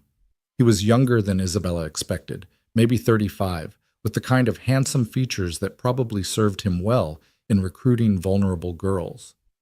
His eyes passed over Anna without recognition, focusing on Isabella. "Miss Carter, Mr. Volkov is waiting." The room was elegant, intimate, with windows overlooking Broadway. 3 men sat at the table, Volkov in the center, flanked by 2 others who radiated violence despite their expensive suits. Dmitry Volkov was not what Isabella expected. 60-something, grandfatherly, with silver hair and kind eyes that belonged on a pediatrician, not a human trafficker. He stood as they entered, gesturing to chairs across from him. "Miss Carter, thank you for coming." "Tea?" "No, thank you." "Ah, suspicious. Good. Suspicion keeps one alive in our business." He poured himself tea from an ornate samovar. "Though I understand you're trying to change businesses." Phoenix Shipping. Rising from ashes. Very poetic. "Let's skip the pleasantries," Isabella said. "You claim my uncle owed you money." "Not claim. Fact. $30 million for shipments that were intercepted thanks to your intervention." Volkov sipped his tea. "Lives were disrupted, investments lost. Someone must make restitution. I'm not responsible for my uncle's debts." "In my world, family is always responsible." His kindly eyes hardened. "But I'm not unreasonable. I understand you don't have 30 million, so I offer alternative, which is Phoenix Shipping moves certain containers, no questions asked. In exchange, debt is forgiven and you receive protection from others who might be unhappy about recent disruptions." Daniel's voice in her ear. "He's proposing exactly what we expected. Draw him out." "What kind of containers?" Isabella asked. "The kind your uncle specialized in, though we can be more discreet." "No children. I understand that's a particular sensitivity for you. Just adults who've chosen their path." "Chosen," Anna said quietly, speaking for the first time. "That's an interesting word for it." Mikhail's head snapped toward her, studying her face. Isabella saw the moment recognition dawned. "Pliad," he cursed in Russian. "You." Everything happened at once. Mikhail lunged across the table toward Anna. Isabella threw her tea in his face, the hot liquid making him recoil. Volkov's bodyguards reached for weapons. "FBI! Nobody move!" Reed's team burst through the door, weapons drawn, but Volkov remained calm, sipping his tea as chaos erupted around him. "Ah, Miss Carter, you disappoint me." One of his bodyguards, faster than the FBI anticipated, grabbed Anna, a knife appearing at her throat. "Everyone back off or she dies." Daniel's voice urgent. "I don't have a shot." Too many bodies. Isabella stood slowly, hands visible. "Let her go." "It's me you want." "Actually," Volkov said, still seated, "it's neither of you I want." "Mikhail, release the girl." "But sir, release her." Volkov's voice carried absolute authority. Mikhail shoved Anna away, the knife disappearing. Reed's team moved in, but Volkov raised a hand. "I believe you'll find I've committed no crime here today. I had tea with Miss Carter. We discussed theoretical business arrangements. Nothing illegal was said or done until your dramatic entrance." Reed stepped forward. "Dmitry Volkov, you're under arrest for..." "For what? Having tea? Discussing hypothetical shipping arrangements?" His lawyer, who'd been silent until now, stood. My client has diplomatic immunity as a cultural attaché to the Russian consulate. Any arrest without concrete evidence of a crime committed on U.S. soil would create an international incident. Isabella felt the trap closing. Volkov had played them perfectly, revealing nothing actionable while learning everything about their cooperation with law enforcement. However, Volkov continued, standing, I'm not without mercy. Consider your uncle's debt forgiven, Ms. Carter. The cost of this lesson is worth $30 million. You've shown me that Phoenix shipping is too complicated for our needs. He moved toward the door, his men following. At the threshold, he paused. But remember this, Miss Carter. You've won a battle, not the war. There are always more containers, more routes, more desperate people willing to pay for passage. You've saved perhaps 100? There are thousands more you'll never even know about. After they left, after Reed's team stood down, after the wire was removed and statements were given, Isabella found herself on the hotel's roof with Daniel and Anna. We failed, Anna said, tears streaming down her face. He's still free. Mikhail's still free. We didn't fail, Daniel said. We learned. Volkov showed his hand, revealed his protection. Reed can work with that. And he forgave the debt, Isabella added. Phoenix is free of that threat. But he was right, Anna said. About the thousands we'll never save. Isabella put an arm around her. Then we save the ones we can. One container at a time, one life at a time. That's all anyone can do. That evening, Isabella sat in Daniel's apartment while he made dinner and Lily did homework. It was becoming their routine, domestic normalcy after chaos, ordinary life asserting itself despite the darkness they fought. Daddy says you were brave today, Lily announced, looking up from her math worksheet. Your daddy's the brave one. He kept us all safe. He says bravery isn't about not being scared. It's about doing what's right, even when you are scared. Lily chewed her pencil thoughtfully. Were you scared? Terrified. Good. That means you were brave. Daniel set down plates of spaghetti, Lily's favorite. As they ate, talking about anything except the day's events, Isabella felt something she hadn't experienced since before her father's death. Family. Not the family she'd been born into, corrupted by greed and evil, but the family she'd chosen and that had chosen her. Later, after Lily was asleep, Daniel and Isabella stood on his small balcony, looking out at the city lights. Volkov won't forget this, Daniel said. He forgave the debt, but he'll remember the humiliation. Let him remember. Let them all remember that Portland isn't safe for traffickers anymore. One city. There are hundreds of others. Then we expand. Phoenix is growing. We can partner with other companies that share our values, create a network of clean shipping routes. Isabella turned to face him. It might take years, decades even, but we can make a difference. Daniel pulled her close. We. I like the sound of that. Is that a proposal, Mr. Hayes? It's a promise, Ms. Carter. Whatever fight you choose, I'm in it with you.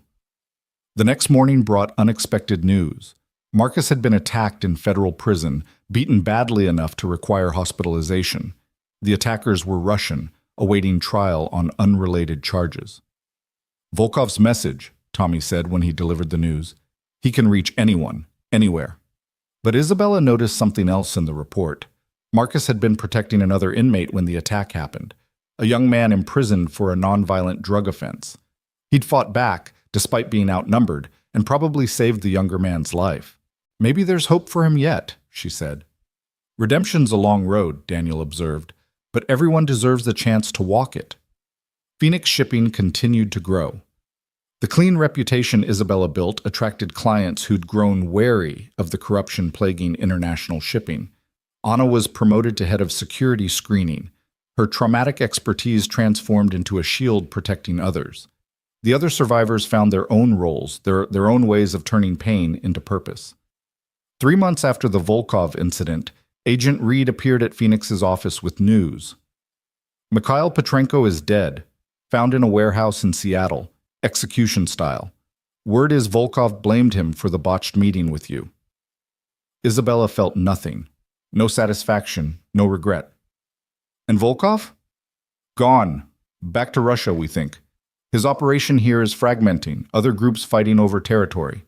Reed paused. You did that. Your stand against him showed weakness, and in his world, weakness is fatal. We didn't stop the trafficking, though. Others will take his place. Yes, but they'll think twice about using Portland. You've made this city expensive for them. Too much scrutiny, too much risk. Reed stood to leave, then turned back. The Bureau is forming a task force on maritime trafficking. We could use a civilian advisor, someone who understands the shipping industry. Interested? Isabella looked at Daniel, who nodded slightly. Very interested. That night was Lily's school play. She was playing an astronaut in a production about careers, and she'd insisted both Daniel and Isabella attend. They sat in the elementary school auditorium, surrounded by other parents, watching 7-year-olds earnestly explain their dream jobs. When Lily took the stage in her handmade spacesuit, she delivered her lines perfectly until the end, when she was supposed to say what inspired her to be an astronaut. Instead of the scripted line, she looked directly at Daniel and Isabella. I want to be an astronaut because they explore dangerous places to help everyone on Earth understand the universe better. Just like my dad and Isabella explore dangerous places to help keep everyone safe, except they do it here on Earth, which is actually harder because there are bad guys here and probably not in space. The audience laughed, charmed by childhood honesty, but Isabella felt tears prick her eyes. This little girl understood more than most adults about the cost of doing right. After the play, as they walked to Daniel's truck, Lily between them holding both their hands, she asked, "Did I do good?" "You did perfect, Bug," Daniel said. "Even the part where I went off script?" "Especially that part," Isabella said. "Good. Mrs. Peterson says I have a problem with authority, but I think sometimes authority needs to be questioned, don't you?" Daniel and Isabella exchanged amused glances over her head. "Where did you learn that?" Daniel asked. "From watching you two. You question authority all the time when authority is wrong." Lily skipped ahead, then turned back. "Are we going for ice cream now?" "It's a school night," Daniel started, but Isabella interrupted. "I think heroes who question authority deserve ice cream." "I like the way you think," Lily declared. As they sat in the ice cream parlor, Lily chattering about her friends and her teacher and the boy who kept putting gum in her friend Emma's hair, Isabella realized this was what they were fighting for. Not abstract concepts of justice or revenge for past wrongs, but this, a 7-year-old girl eating chocolate ice cream on a Tuesday night, safe and loved and free to be a child. Her phone buzzed. Anna texted, "New intelligence about a trafficking route through San Francisco. Can we meet tomorrow?" Isabella showed it to Daniel, who sighed. "It never ends, does it?" "No," Isabella agreed. "But neither do we." Lily looked up, chocolate on her nose. "Are you talking about bad guys again?" "We're talking about tomorrow," Daniel said. "Tomorrow's good," Lily decided. "Tomorrow's always good because it means we won today." Out of the mouths of babes, Isabella thought. They had won today. Lily was safe. The children in Phoenix's containers were legitimate passengers or cargo. The survivors working with them were building new lives. It wasn't everything. It wasn't even enough. But it was something. And tomorrow, they'd fight for more. The war against trafficking would continue, fought in boardrooms and shipping containers, in FBI offices and elementary school auditoriums. It would be fought by former SEALs and former victims, by CEOs, who chose conscience over profit, and 7-year-olds who questioned authority. Isabella looked at her chosen family, Daniel wiping chocolate from Lily's face, the little girl protesting that she wasn't a baby, and knew that whatever tomorrow brought, they'd face it together. The man who'd stood between her and death that night at the pier, who'd chosen right over easy every time since, the little girl who'd lost her mother but refused to lose hope, who drew pictures of heroes and meant them. "Isabella," Lily's voice broke through her thoughts. "You're doing that thing again where you look all serious and thoughtful." "Sorry, what were you saying?" "I was saying that Emma thinks you and Daddy should get married so I can be a flower girl." I told her that was presumptuous. That's my new vocabulary word. But she made a good point about the dress being really pretty. Daniel nearly choked on his ice cream. "Lily, what?" I'm just saying Emma made some valid points. Plus, if you got married, Isabella would officially be my stepmom, and then Jeremy Collins couldn't say she's not really family when she comes to school events. Has Jeremy Collins been giving you trouble? Daniel's voice shifted to what Lily called his protective dad tone. No, because I told him Isabella fights bad guys and he got scared. Lily grinned, which is technically true. Isabella reached across the table to take Daniel's hand. Well, we can't have Jeremy Collins spreading rumors. Daniel's eyes widened. Isabella. I'm just saying, Lily makes some valid points. Are we talking about this? Here? Now? Over ice cream? Why not? The best decisions in my life have been unconventional. Isabella squeezed his hand. Besides, Lily would look adorable in a flower girl dress. I would, Lily agreed solemnly. I've been practicing throwing flower petals. Mrs. Chen taught me the proper wrist motion. Daniel looked between them, these two people who'd become his world. You're both ridiculous. Is that a yes? Lily asked hopefully. Daniel stood, pulling both of them into his arms. That's a yes to someday, when things are calmer, when we're not fighting Russian mobsters and corrupt officials. So never, Lily's voice was muffled against his chest. So soon, Isabella corrected. Because we're going to win these fights. One by one, we're going to win. They walked out into the Portland night, Lily between them, still chattering about flower girl dresses and proper petal-throwing technique. The city sprawled around them, full of shadows and light, danger and hope. Tomorrow would bring new challenges. The trafficking routes through San Francisco that Anna had discovered. The expanding network of clean shipping companies willing to partner with Phoenix. The ongoing trials of Richard and his associates. The careful dance of keeping Lily safe while fighting battles that needed fighting. But tonight, they were just a family walking home from ice cream, a little girl's laughter echoing off buildings that had seen too much darkness, a promise of someday hanging in the air like hope. Isabella had started this journey seeking justice for her father, for the company he'd built, for the legacy that had been corrupted. She'd found that and more. A purpose, a family, a future worth fighting for. The war wasn't over, might never be truly over. But as Daniel's hand found hers, as Lily started skipping and singing a song about astronauts and heroes, Isabella knew they'd already won the battles that mattered most. They'd chosen love over fear, hope over despair, action over indifference. And tomorrow, they'd choose again. The call came at 3 a.m, 6 months after the ice cream conversation about marriage. Isabella reached for her phone, Daniel already awake beside her, both conditioned to expect the worst from late-night calls. Miss Carter. The voice was unfamiliar, official. This is Warden Davidson at the Federal Correctional Institution. I'm calling about Marcus Walker. Isabella sat up, dread pooling in her stomach. Is he dead? No, ma'am. But he's asked to see you. Says it's urgent about something called the Prometheus Network. He won't talk to anyone else. Daniel was already getting dressed, understanding without words that this mattered. Isabella grabbed clothes, her mind racing. Marcus hadn't reached out once since his conviction, maintaining his cooperation with authorities but refusing any contact with her. We'll be there within the hour, she told the warden. The drive to the federal facility was silent, except for the rain that seemed to follow every crucial moment in their story. Lily was safe with Mrs. Chen, a sleepover that had become routine when late-night emergencies arose. The 7-year-old had adapted to their unconventional life with remarkable resilience, understanding that sometimes heroes had to work at night. At the prison, they were escorted through multiple checkpoints to a medical ward. Marcus lay in a hospital bed, his face bearing fresh bruises from another attack. But his eyes were clear, urgent. Isabella.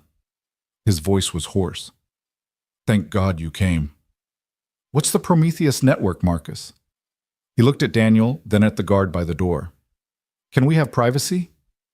He stays, Isabella said firmly. Daniel's part of this, whatever it is. Marcus nodded slowly. The Prometheus Network is Richard's contingency plan, a system he built in case everything fell apart. I thought it died when he was convicted, but I've been hearing things. Other inmates with connections outside. It's active, and it's coming for you. What kind of system? Daniel's voice was tactical, already calculating threats. Think of it as a hydra. Cut off one head, Richard, and others grow. He spent years cultivating relationships with other trafficking organizations, creating a decentralized network that could survive without him. Marcus struggled to sit up. But that's not the worst part. The worst part is, who's running it now? Who? Isabella demanded. Claire. The name hit Isabella like a physical blow. Claire Walker, Richard's daughter, Marcus's sister, the cousin who'd been studying international law at Harvard, who'd sent flowers to her father's funeral, who'd seemed horrified by the family's crimes during the trial. That's impossible. Claire testified against Richard. She helped the FBI. It was all calculated, Marcus said. She gave them enough to convict Richard but kept herself clean. Now she's positioned as the victim of a corrupt father, above suspicion, with access to all the contacts and resources Richard hidden before his arrest. Daniel pulled out his phone, already texting Tommy and Agent Reed. How do you know this? Because she reached out to me. Wanted to know if I'd flip on the FBI, feed her information from the inside. When I refused. He gestured at his injuries. This was her response. We need to get you into protective custody, Isabella said. Marcus laughed bitterly. I'm in federal prison for trafficking children. There's no such thing as protective custody for someone like me. But that's not why I called you. He reached under his pillow, pulling out a small notebook. I've been documenting everything. Every contact who's reached out, every piece of information about the network. It's all here. Isabella took the notebook, flipping through pages of meticulous notes. Names, dates, shipping routes, financial transfers. It was a roadmap to dismantling the Prometheus network. Why? She asked. Why help us now? Because I've had a lot of time to think. About what we did. About the kids in those containers. Marcus's voice broke. I can't undo it. Can't bring back the ones who didn't survive. But maybe I can help stop it from happening to others. This is about redemption, Daniel observed. No, Marcus corrected. Redemption implies forgiveness. I don't deserve that. This is about choosing to do one right thing after a lifetime of wrong ones. Before they could respond, alarms began blaring. The guard at the door spoke urgently into his radio, then turned to them. We're in lockdown. There's been a breach. Daniel moved instantly into protective mode, positioning himself between Isabella and the door. What kind of breach? Armed intruders. Multiple casualties reported. The guard's face was pale. They're heading for the medical wing. They're coming for me, Marcus said with grim certainty. Claire doesn't leave loose ends. Daniel grabbed the guard's radio. This is former Navy SEAL Daniel Hayes. I need you to patch me through to your tactical response team. Sir, I can't. 3 armed intruders, probably ex-military, coming to assassinate a federal witness. You can either let me help or explain to the FBI why you let him die. Daniel's voice carried absolute authority. The guard handed over the radio. As Daniel coordinated with security, Isabella heard footsteps approaching, too measured, too purposeful to be guards responding to the alarm. She grabbed a medical IV pole, the only weapon available. Isabella, get behind the bed, Daniel ordered, producing a knife from somewhere. Even in civilian clothes, he was never truly unarmed. The door exploded inward. 3 men in tactical gear entered, weapons raised. Daniel moved before they could fully process the room, his knife finding the gap in the first man's armor at the neck. The man dropped, but the other 2 were already adjusting, their training evident. Isabella swung the IV pole at the second intruder's weapon, knocking his aim off as he fired. The bullets shattered the window behind them. Daniel used the distraction to close distance, grappling with the man for control of the gun. The third intruder aimed at Marcus, but Isabella threw herself across her cousin, the notebook still clutched in her hand. She heard the shot, felt the heat of the bullet passing inches from her head. Then Tommy was there, appearing in the doorway like an avenging angel, his own weapon barking twice. The third intruder went down. Daniel finished choking out the second, letting the unconscious body fall. Always cutting it close, Danny, Tommy said, scanning for additional threats. You love the drama, Daniel replied, checking Isabella for injuries. You okay? She nodded, though her hands shook. Marcus stared at her in shock. You saved me. After everything I did, you saved me. Your family, Isabella said simply. Family's complicated, but it's still family. Federal agents flooded the medical wing, Reed among them. She took in the scene, 3 unconscious or dead intruders, a protected witness, and civilians who'd once again done her job for her. We need to move him, Reed said. Safe house, full protection until he can testify about this Prometheus network. He's given us everything, Isabella said, handing over the notebook. Names, routes, connections, Claire Walker's running it all. Reed's expression darkened. Claire Walker is currently at a charity gala in Boston, surrounded by hundreds of witnesses. She's been there all evening. Perfect alibi, Daniel said. She's learned from her father's mistakes. As paramedics treated Marcus and crime scene units processed the room, Isabella found herself on the prison's roof with Daniel and Tommy, the 3 of them looking out over the dark landscape. This changes everything, Tommy said. Claire's not some thug. She's smart, connected, and completely ruthless. She's also made a mistake, Daniel pointed out. She showed her hand too early. Now we know she exists. Isabella's phone rang. Unknown number. She answered on speaker. Hello, cousin. Claire's voice was cultured, pleasant, nothing like the monster she'd revealed herself to be. I heard there was some trouble at the prison. Is Marcus all right? You know exactly how Marcus is, Isabella said. Do I? I'm at a charity gala, Isabella. Hundreds of witnesses. Whatever happened tonight has nothing to do with me. Claire's tone shifted, harder now. But let me be clear. Phoenix Shipping has been interfering with established business relationships. That needs to stop. Never. Then you'll face the consequences. Your boy Daniel has a daughter, doesn't he? 7 years old? Such a vulnerable age. Daniel's expression turned lethal, but Isabella grabbed his arm, keeping him grounded. If you touch Lily, I won't touch anyone, Claire interrupted. I'm a law student, remember? But the world is dangerous, Isabella. Accidents happen. Children disappear. Sometimes the only way to keep them safe is to stop making enemies. The line went dead. Daniel was already calling Mrs. Chen, his voice tight with controlled panic. Isabella heard the elderly woman's confused response, then Daniel's relief. Keep her inside. Tommy's coming to get both of you. Tommy left immediately, his car peeling out of the prison parking lot. Daniel turned to Isabella, and she saw something in his eyes she'd never seen before. Genuine fear. She threatened Lily. We'll protect her, Isabella promised. We'll stop Claire before she can... How? She's got alibis, lawyers, respectability. She's everything Richard wasn't, smart enough to stay clean while running dirty operations. Agent Reed appeared on the roof. We've got a problem. Claire Walker's lawyers just filed an injunction against Phoenix Shipping, claiming defamation and harassment. She's also filed for a restraining order against you, Isabella. She's using the legal system as a weapon, Isabella realized. While running an illegal network in the shadows, Reed confirmed. We can't touch her without proof, and Marcus's testimony alone won't be enough. We need concrete evidence linking her to the Prometheus network. Isabella thought of Lily, probably asleep at Mrs. Chen's, trusting that the adults in her life would keep her safe. She thought of the 17 drawings the little girl had made, of ice cream conversations about marriage, of a future that Claire now threatened. Then we get evidence, Isabella said. We play her game, but better. Over the next week, they transformed Phoenix Shipping's office into a war room. Anna coordinated with her network of survivors, gathering intelligence about new trafficking routes. Reed's FBI team provided resources and protection. Daniel and Tommy established a security perimeter that turned the warehouse into a fortress. Lily, for her part, adapted with remarkable grace to the new reality. She attended school with a plainclothes FBI agent posing as a teaching assistant. She couldn't go to the park without Tommy or Daniel watching from nearby.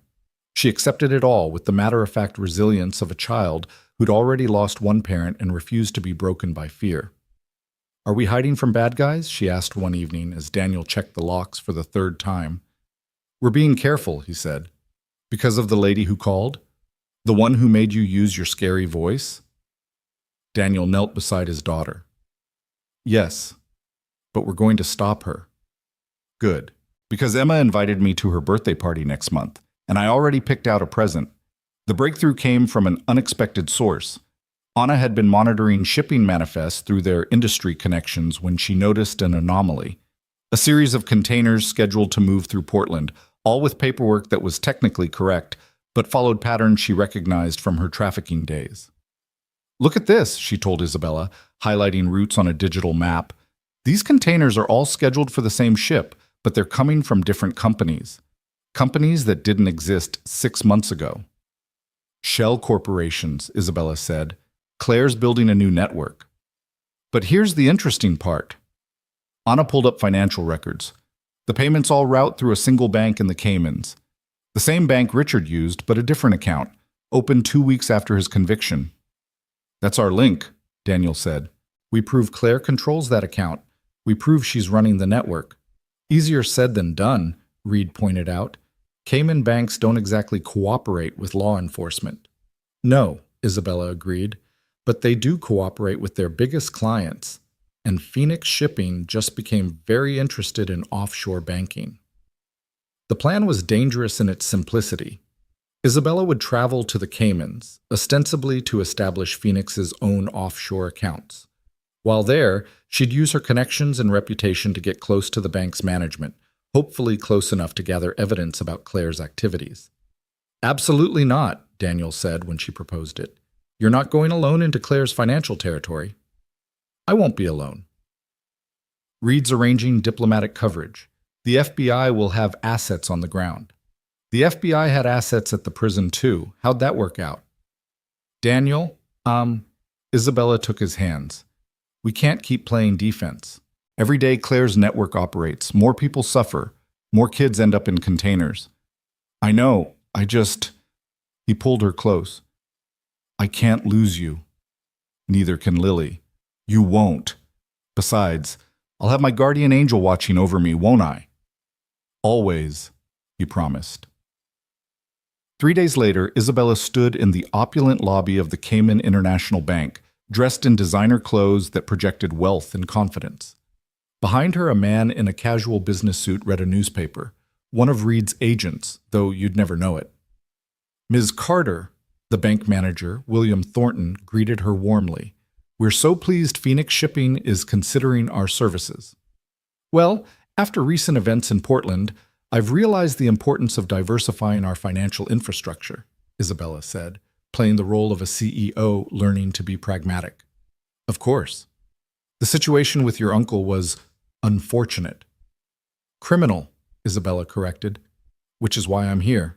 Phoenix Shipping will never be associated with such activities. We need banking partners who share our commitment to legitimacy." Thornton's smile was practiced. "Naturally. All our clients value discretion and legality." For 2 days, Isabella played the game. Dinners with bank executives, tours of their facilities, discussions about money management that danced around the edges of impropriety without crossing lines. She was beginning to think the trip was a waste when Thornton made a mistake.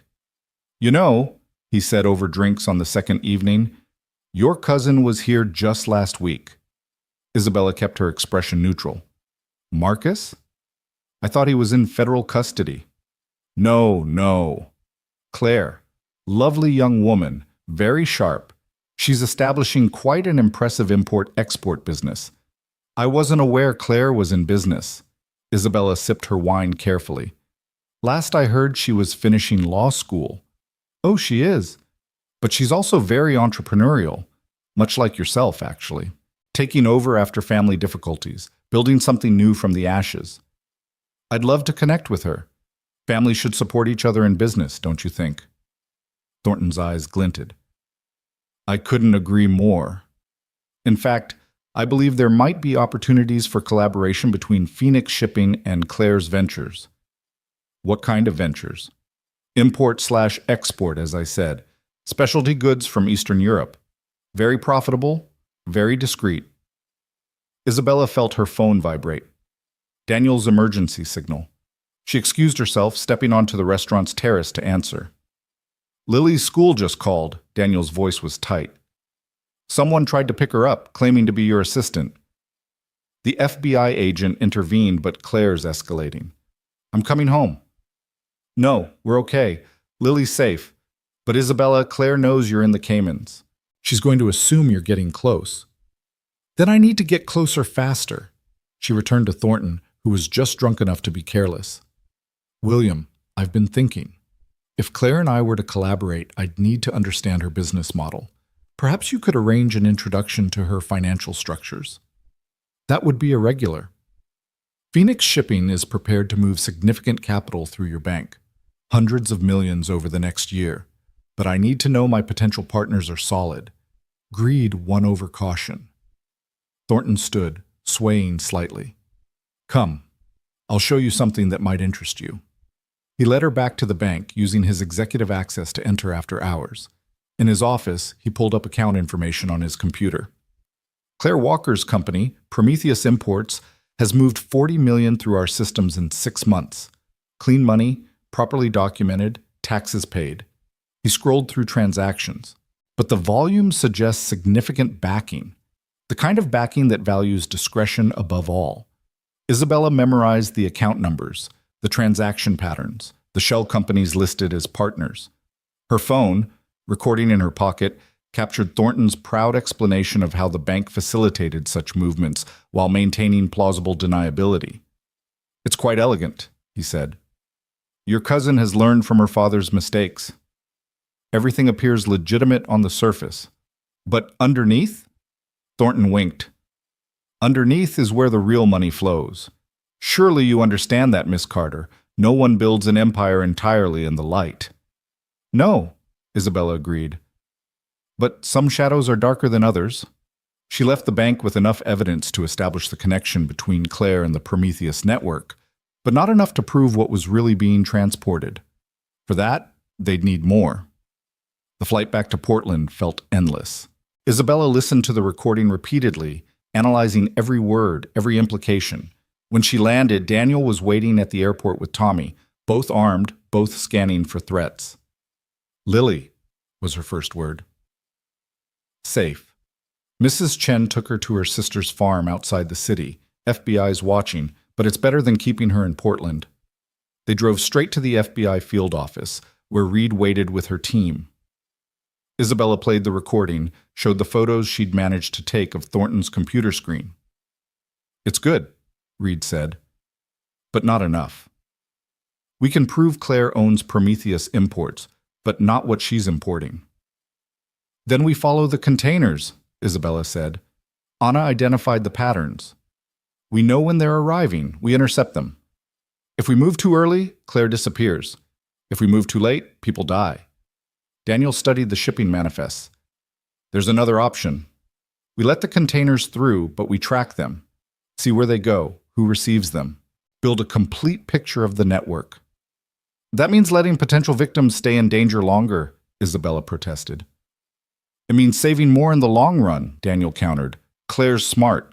If we take down one shipment, she'll adapt, but if we map her entire network, we can destroy it all at once, Reed finished. It's risky, but it might be our only shot. The next 2 weeks were torture. Knowing containers were moving through Portland, potentially carrying human cargo, but unable to act without destroying their larger operation. Isabella threw herself into maintaining Phoenix's legitimate operations while secretly coordinating with Reed's surveillance teams. Daniel spent his days providing security and his nights unable to sleep, standing guard at windows, checking and rechecking locks. The strain showed in the lines around his eyes, the tension in his shoulders. You need to rest, Isabella told him one night, finding him on the apartment balcony at 3 a.m. I'll rest when Claire's in custody. Lily needs you functional, not exhausted. Lily needs to be safe. He turned to her, and she saw the weight he carried. Every night I dream about Sarah, about not being there when she needed me. I can't. I won't let that happen again. Isabella wrapped her arms around him, feeling the tremors he fought to control. We're going to win this. Claire made a mistake coming after Lily. She made it personal. That's what scares me. Personal means emotional. Emotional means mistakes. Or it means we fight harder than ever. The breaking point came from Marcus again. Transferred to a secure facility, he reached out through official channels with new intelligence. Claire was planning something big, a massive shipment that would establish Prometheus Imports as a major player in the trafficking world. 3 ships, Marcus's message read. 50 containers total. At least 300 people. It's her coming out party, proving she's exceeded Richard's operation. Isabella stared at the numbers. 300 people. Children, teenagers, adults, all commodified, all facing horrible fates if the shipment succeeded. When? Reed demanded during the emergency meeting. 4 days. They'll load at night, ship out on the morning tide. Isabella pulled up the port schedules. But here's the thing, she's using Walker Maritime's old berths, the ones Richard controlled. She's making a statement, Daniel realized, showing the old network that the Walkers are still in power, just under new management. Tommy leaned forward. 3 ships is too many to cover covertly. If we're going to stop this, we need an army. Or, Anna said quietly, we need to make Claire come to us. Everyone turned to her. Anna continued, Claire's careful because she's invisible. But what if we made her visible? What if we forced her to show herself? How? Reed asked. Isabella understood immediately. We outbid her. Whatever she's paying for those containers, Phoenix offers more. Force her to come to Portland to protect her investment. That's insane, Reed said. You'd be putting a target on your back. There's already a target on my back. At least this way, we choose the battlefield. Daniel was already shaking his head, but Isabella could see him thinking tactically, working through scenarios. If we do this, he said finally, we do it right. Full tactical support, every advantage we can create. Agreed, Reed said. I'll need to bring in additional resources. Coast Guard, DEA, maybe even Homeland Security. Do it, Isabella said. In 4 days, we end this. The next 96 hours blurred together.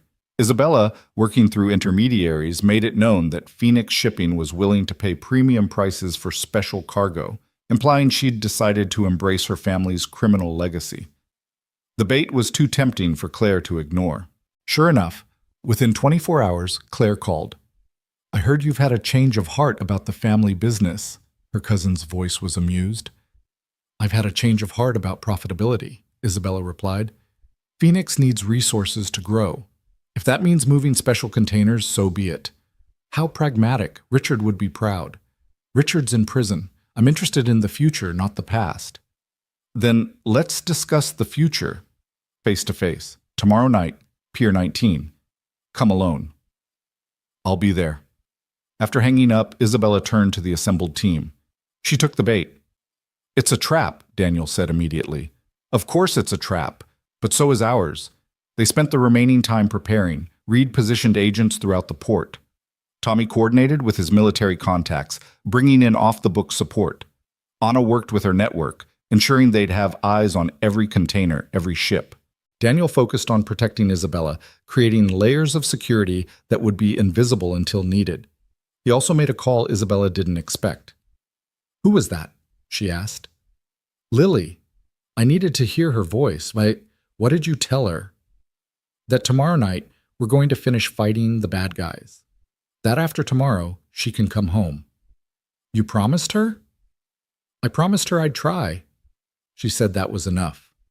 The night of the meeting, Portland's port felt electric with tension. Isabella stood at the entrance to Pier 19, wearing a wire, a bulletproof vest, and the kind of determination that had carried her this far. Phoenix 1 in position, she said into her comm.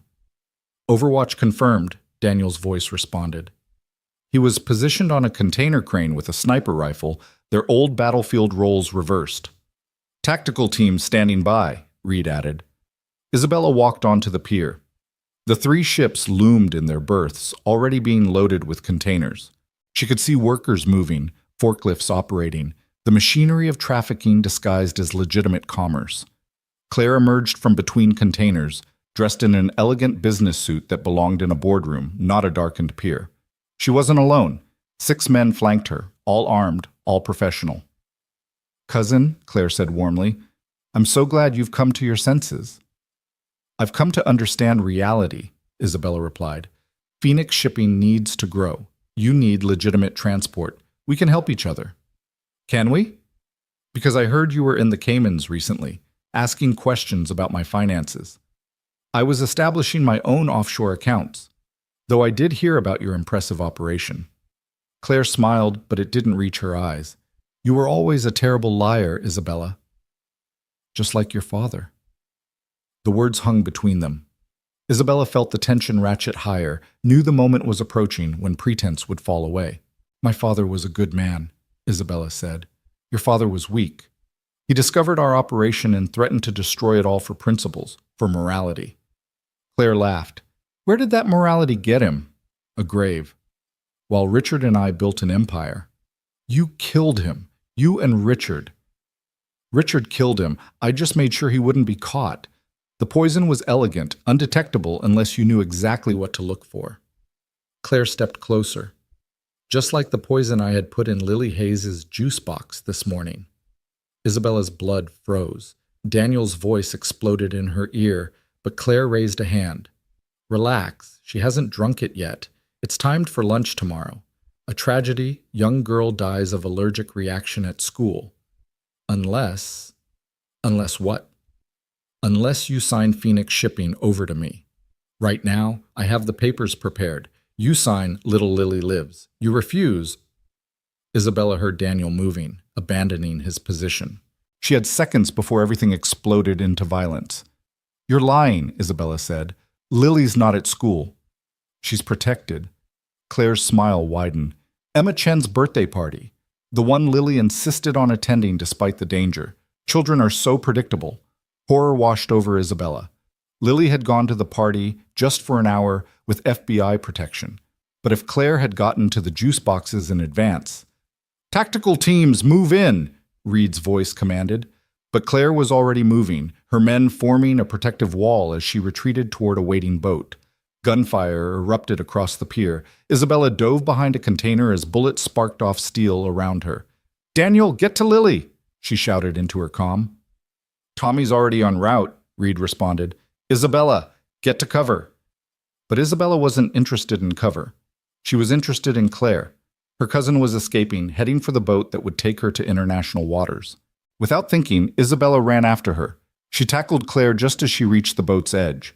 They went down hard, rolling across wet concrete. Claire was stronger than she looked, fighting with vicious precision. They grappled for control, Claire's manicured nails raking across Isabella's face, drawing blood. You always were too principled, Claire gasped, managing to get on top, her hands wrapping around Isabella's throat. Just like your father. And just like him, you'll die for it.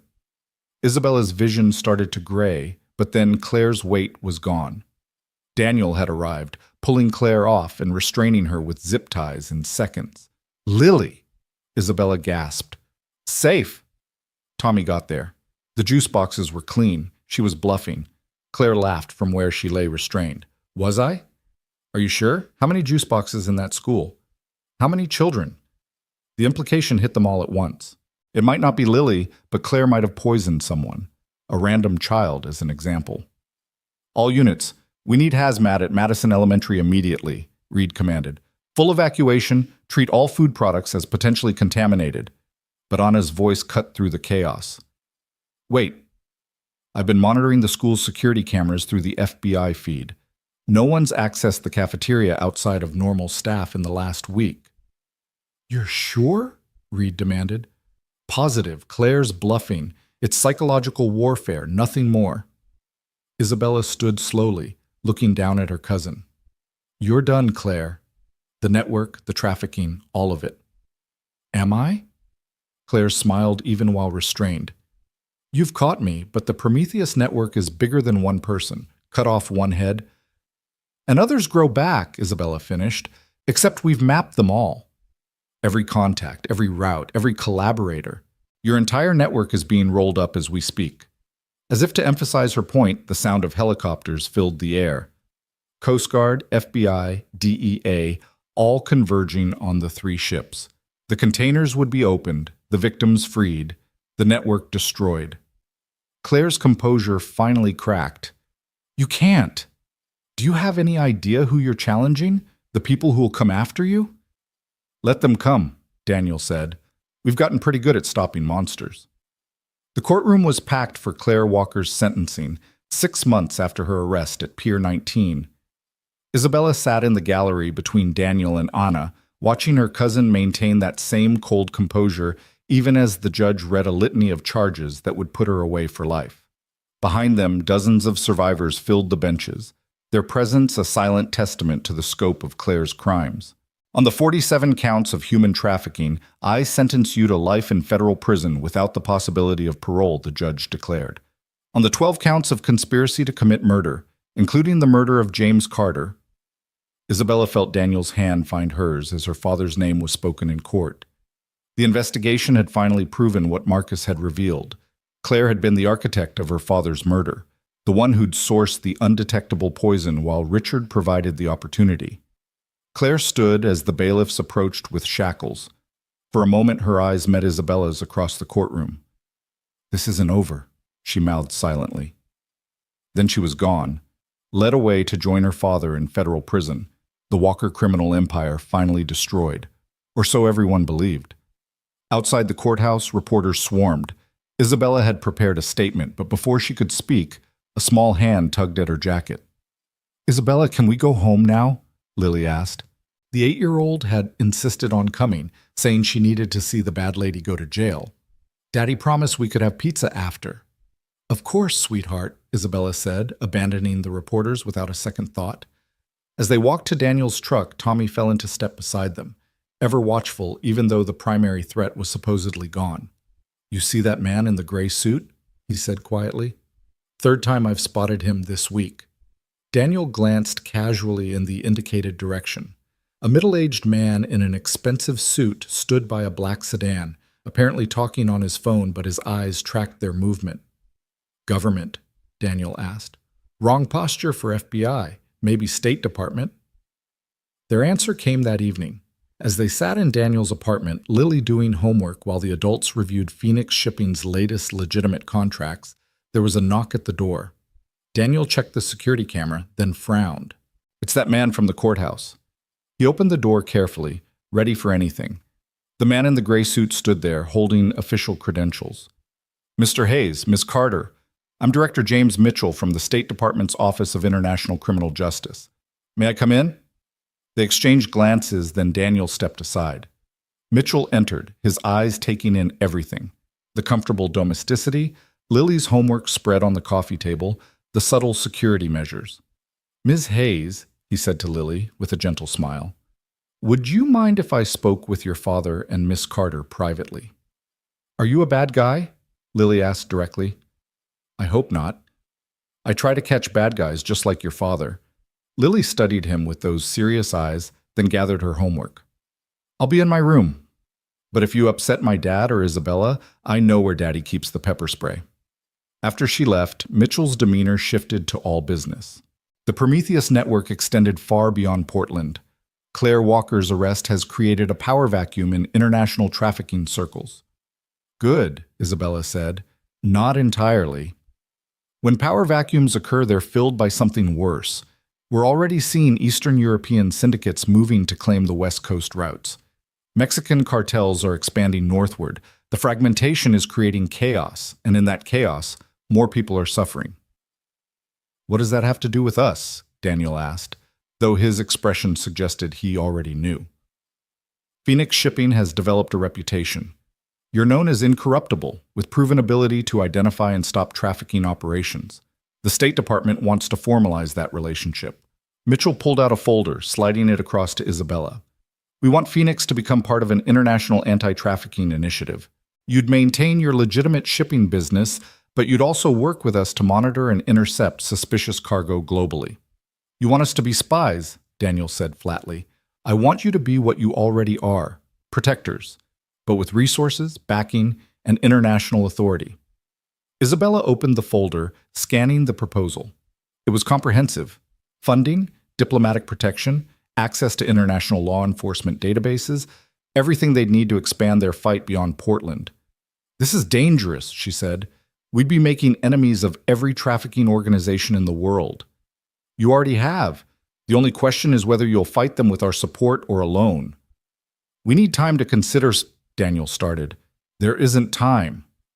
Mitchell's composure cracked slightly. "In 72 hours, a ship carrying 200 trafficking victims will leave Singapore. We know it's coming to the West Coast, but not where. Phoenix Shipping has contracts in Singapore. You could have someone there tomorrow, legally, with authority to inspect cargo. 200 people, Anna said quietly. She'd been silent until now, but the number had affected her visibly. Children. At least half, according to our intelligence. Isabella looked at Daniel, saw the same thought in his eyes. They couldn't walk away from 200 victims to maintain their safety. We'll need a team, Isabella said. Whatever you need. And protection for Lily. Non-negotiable. Already arranged. We've had a security detail on her since Claire's arrest. You just haven't noticed them. Daniel's jaw tightened. You've been watching my daughter without permission? We've been protecting your daughter without announcing it. There's a difference. Mitchell stood. The Singapore flight leaves in 8 hours. Yes or no? Isabella thought about her father, about the company he'd built to connect the world through honest trade. She thought about the 17 drawings Lily had made of heroes, about the survivors working at Phoenix who'd turned trauma into purpose. Yes, she said. Daniel nodded his agreement, though she could see the weight of it in his eyes. They were crossing a line from reactive defense to proactive offense, from local heroes to international operators. I'll need to go with her, Daniel said, to Singapore.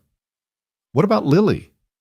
Mrs. Chen and Tommy can watch her. She'll be safer here with Mitchell's people than anywhere near us. The goodbye at the airport was harder than any of them expected. Lily clung to Daniel, then to Isabella, her usual bravery cracking. You're both going. Together? Just for a few days, Bug, Daniel promised. Tommy and Mrs. Chen will take good care of you. I don't want Tommy and Mrs. Chen. I want you. Tears rolled down her cheeks. What if you don't come back?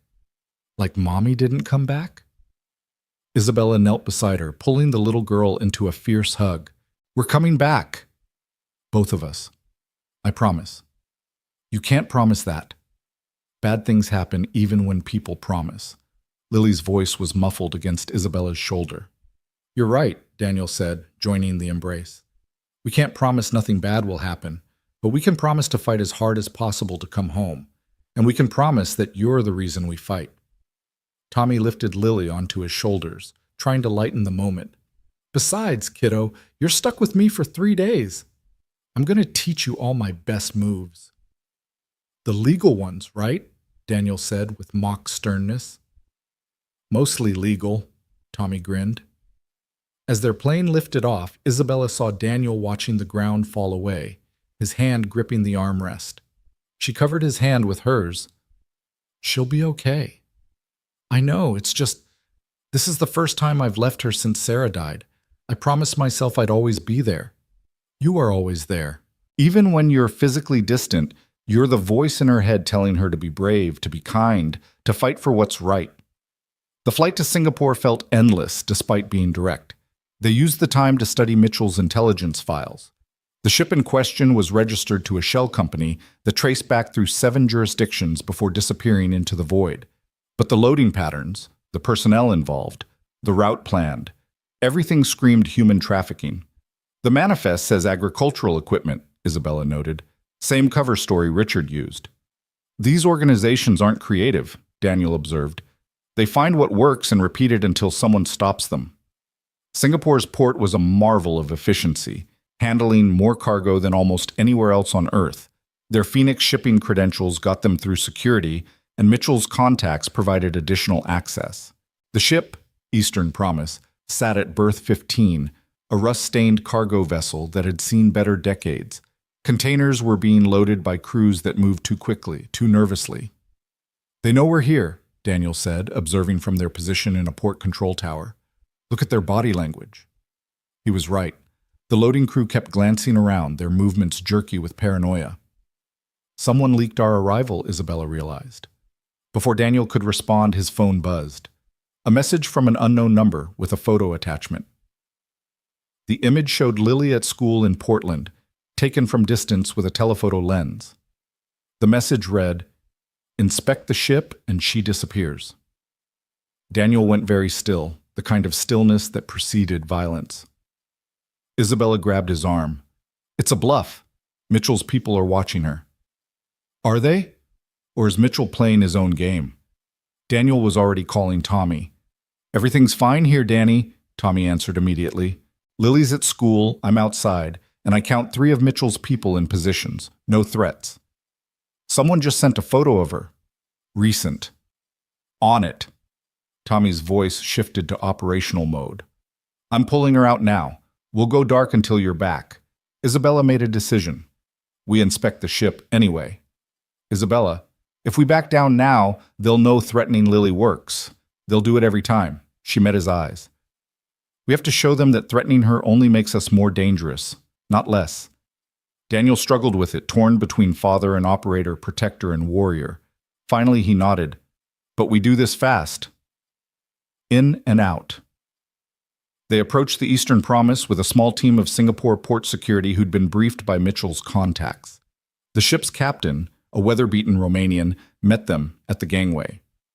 "This is harassment," he protested. "We have all proper documentation." "Then you won't mind us confirming that," Isabella said, pushing past him. The ship reeked of rust, oil, and something else, fear. It permeated the metal corridors as they descended toward the cargo holds. The crew watched them with hollow eyes, men who'd seen too much and chosen to see nothing. They found the first container 3 levels down. The manifest said it held farming equipment, but the temperature controls were set for human survival. Daniel placed his hand on the metal, feeling the vibration of movement inside. "Open it," Isabella commanded. The captain protested. His first mate argued about liability, but the Singapore port security had authority. The container doors swung open. The smell hit them first: unwashed bodies, human waste, desperation. Then their eyes adjusted to the darkness inside, and Isabella saw them. Dozens of people, mostly teenagers, packed into a space meant for cargo. They blinked in the sudden light, some crying, others too exhausted for tears. "Medical teams now," Daniel barked into his radio. What followed was controlled chaos. More containers were opened, revealing more victims. The Singapore authorities arrested the crew while medical teams triaged victims. Isabella found herself holding a girl who couldn't have been older than 14, whispering reassurances in languages she didn't speak, but hoping the tone translated. "Isabella." Daniel appeared at her shoulder. "We have a problem." She followed him to the bridge, where the captain was in custody but smiling. "You think you've won," he said. "You saved these ones, but 3 more ships left while you were playing hero here. 3 more ships you'll never find because you showed your hand." Isabella felt the weight of partial victory, the cost of saving some while others sailed toward horror. But Daniel stepped forward, his voice carrying deadly certainty. 3 ships. The Morning Star bound for Los Angeles, the Neptune's Dream headed to Vancouver, and the Jade Phoenix going to Seattle. The captain's smile faltered. "How does—" "Because while you were watching us, we were watching you." Every communication, every transaction, every contact. Daniel pulled out his phone, showing intercepted messages. "Your employers thought they were smart, using you as a sacrifice to protect the larger operation, but you all used the same communication protocols, the same code words." It was a bluff, partially. They had some intelligence, but not enough. Yet the captain didn't know that, and his expression cracked. "If I talk, they kill me." "If you don't talk, you die in prison anyway," Isabella said. "At least this way, you die having done one good thing." The captain broke, providing routes, contacts, timelines. Within an hour, international authorities were moving on all 3 ships.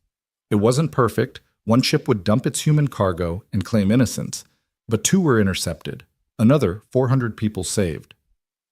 That night, in their Singapore hotel, Daniel got the call from Tommy he'd been dreading. "Someone tried to grab her, Danny." "Outside the school, professional team. We stopped them, but it was close." Daniel went white. Isabella took the phone. "Is she hurt?" "Scared but safe. We're at the backup location. But Danny, whoever these people are, they're not playing. This was a real attempt." "We're coming home," Daniel said, already packing. "No." The voice was Lily's, having taken the phone from Tommy. "Daddy, no. There are more bad guys there, right? More kids like in the containers?" "Lily, if you come home, they win. The bad guys win. I'm scared, but I'm safe with Tommy and Mrs. Chen. You need to finish the job. Isabella watched Daniel struggle with the impossible choice, father or hero, protector of one or savior of many. Bug, I can't. Yes, you can. Because I'm brave like you taught me. And Isabella needs you there. She can't fight all the bad guys alone. I can put her on a plane, Tommy said, taking the phone back. Military transport to a base where no one can touch her. Do it, Daniel decided. Keep her safe, Tommy. With my life, brother. They spent another week in Singapore working with local authorities to dismantle the trafficking network's Asian hub. Every day brought new intelligence, new targets, small victories measured in lives saved.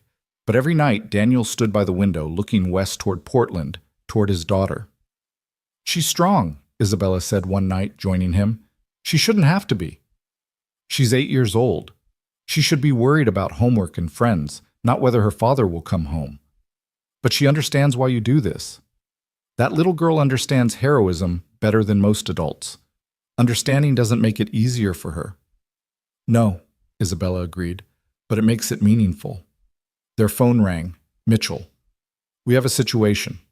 Claire Walker was attacked in prison. She's alive, but barely. She's asking for Isabella. They looked at each other, both thinking the same thing. Trap or opportunity? Why would she ask for me? Isabella asked. She says she has information about who's trying to take Lily. Information she'll only share with you. Daniel was already heading for the door. We're going back. The flight home was tense, both of them knowing they were probably walking into another game, but unable to ignore the possibility that Claire had real intelligence about the threat to Lily. They went straight from the airport to the federal prison's medical ward, where Claire lay surrounded by machines keeping her alive. Her face was swollen beyond recognition, her body broken by an attack that had been meant to kill. Isabella, she wheezed through damaged vocal cords. I'm here. They came for me because I failed. The Prometheus network. It was never mine. Isabella leaned closer. Whose was it? The architect. That's all I know. Someone above Richard, above me, above everyone. We were just middle management. Claire coughed, blood speckling her lips. They're cleaning house. Everyone who failed, everyone who got caught, then they'll rebuild. Who's the architect? I don't know. Richard might have known, but he never told me. But Isabella, Claire's hand found hers, grip weak but desperate. They want Lily because of what she represents. What does she represent? Hope. You and Daniel, Phoenix Shipping, the survivors you employ, you're showing people that resistance is possible, that the trafficking networks can be fought. The architect can't allow that symbol to exist. So they target an 8-year-old girl. They target the heart of your resistance. Break Daniel by taking Lily. Break you by destroying Daniel. Claire's eyes, one swollen shut, held something Isabella had never seen there. Regret. I was evil, Isabella. I know that, but even I wouldn't have hurt a child that way. You threatened her. You said you'd poisoned. A bluff. Always a bluff. I'm a monster, but not that kind of monster. Claire's breathing became more labored. There's a safe deposit box. Bank of America, downtown Portland. Box 1247. Richard's real files. Maybe something about the architect. Why are you helping us? Because I'm dying. And maybe one good act can't redeem a lifetime of evil, but it's better than nothing. The machines began alarming. Medical staff rushed in, pushing Isabella and Daniel back. They worked frantically, but Claire's injuries were too severe. She died looking at Isabella, that expression of regret frozen on her battered face. Outside the medical ward, Daniel pulled Isabella close. She could have been lying. About the architect? Maybe. But not about the reason they want Lily. Isabella felt the truth of it. They'd become symbols of resistance, and symbols were dangerous to criminal empires built on fear and hopelessness. They retrieved the safe deposit box that afternoon. Inside were documents that painted a picture of a vast criminal network, one that made the Walkers look like small-time operators. References to the architect appeared throughout, but never with identifying information, just a shadow directing operations across continents. This is bigger than we imagined, Daniel said, studying shipping routes that covered the globe. The architect isn't running a trafficking network. They're running multiple networks, all compartmentalized, all feeding into some larger purpose. Then we keep fighting, Isabella said, one network at a time. They'll keep coming for Lily. Then we protect her while we fight. They picked up Lily from the military base that evening. She ran to them, all 8-year-old energy and relief, her fears forgotten in the joy of reunion. Did you stop the bad guys in Singapore? Some of them, Daniel said, holding her tight. Good. Tommy taught me self-defense while you were gone. Want to see?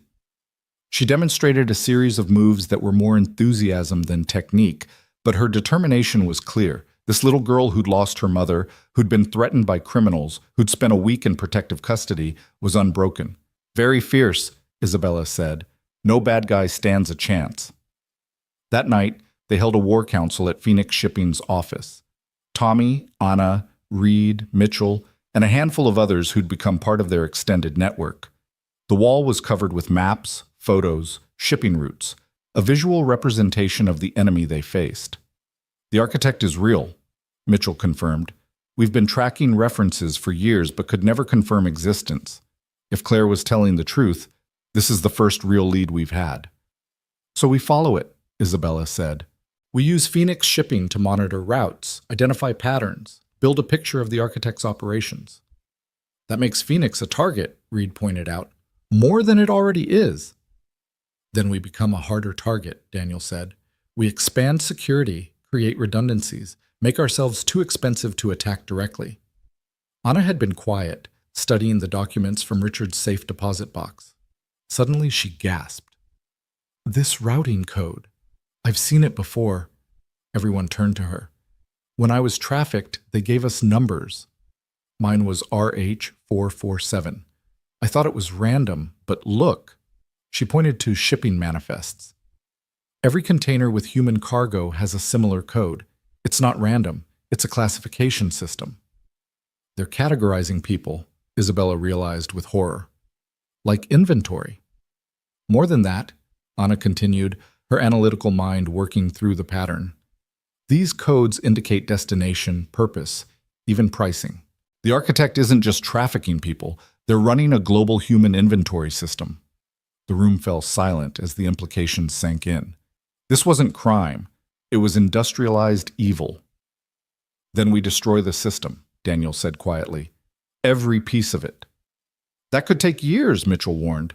Decades even. Then we'd better get started, Isabella said. Over the following months, Phoenix Shipping evolved from a regional shipping company with a conscience to an international force against trafficking. They opened offices in Los Angeles, Seattle, Vancouver, expanding their legitimate business while secretly mapping the architect's network. Lily grew from 8 to 9, adapting to their strange life with remarkable resilience. She attended school with discreet security, learned self-defense from Tommy, and somehow maintained the cheerful optimism that made her father's fights worthwhile. One evening, as Isabella helped her with homework while Daniel reviewed security reports, Lily asked, "Are we winning?" Isabella considered lying, providing the comfortable fiction that good always triumphed. But this child deserved truth. Sometimes, we save people, we stop shipments, we put bad guys in jail, but there are always more bad guys. So we'll never really win. Daniel looked up from his reports. We win every time someone gets home safe, every time a child isn't sold, every time we make the bad guys afraid to operate. But the big win? The one where all the bad guys are gone? Maybe that's not a win we achieve, Isabella said carefully. Maybe that's a win we work toward, knowing each generation gets a little closer. Lily considered this with 9-year-old wisdom. So we're like the people who started building cathedrals knowing they'd never see them finished? Where did you learn about that? Daniel asked. Mrs. Peterson taught us about medieval architecture. She said some cathedrals took hundreds of years to build. The people who started them knew they'd never see them done, but they started anyway because it was important. Yes, Isabella said, struck by the analogy. We're building a cathedral. A world where children are safe, where people aren't property, where shipping containers carry goods, not human beings. I'll help build it too, Lily declared. When I'm older, I'll help finish what you started. Daniel's expression was complex: pride, fear, hope, and resignation all at once.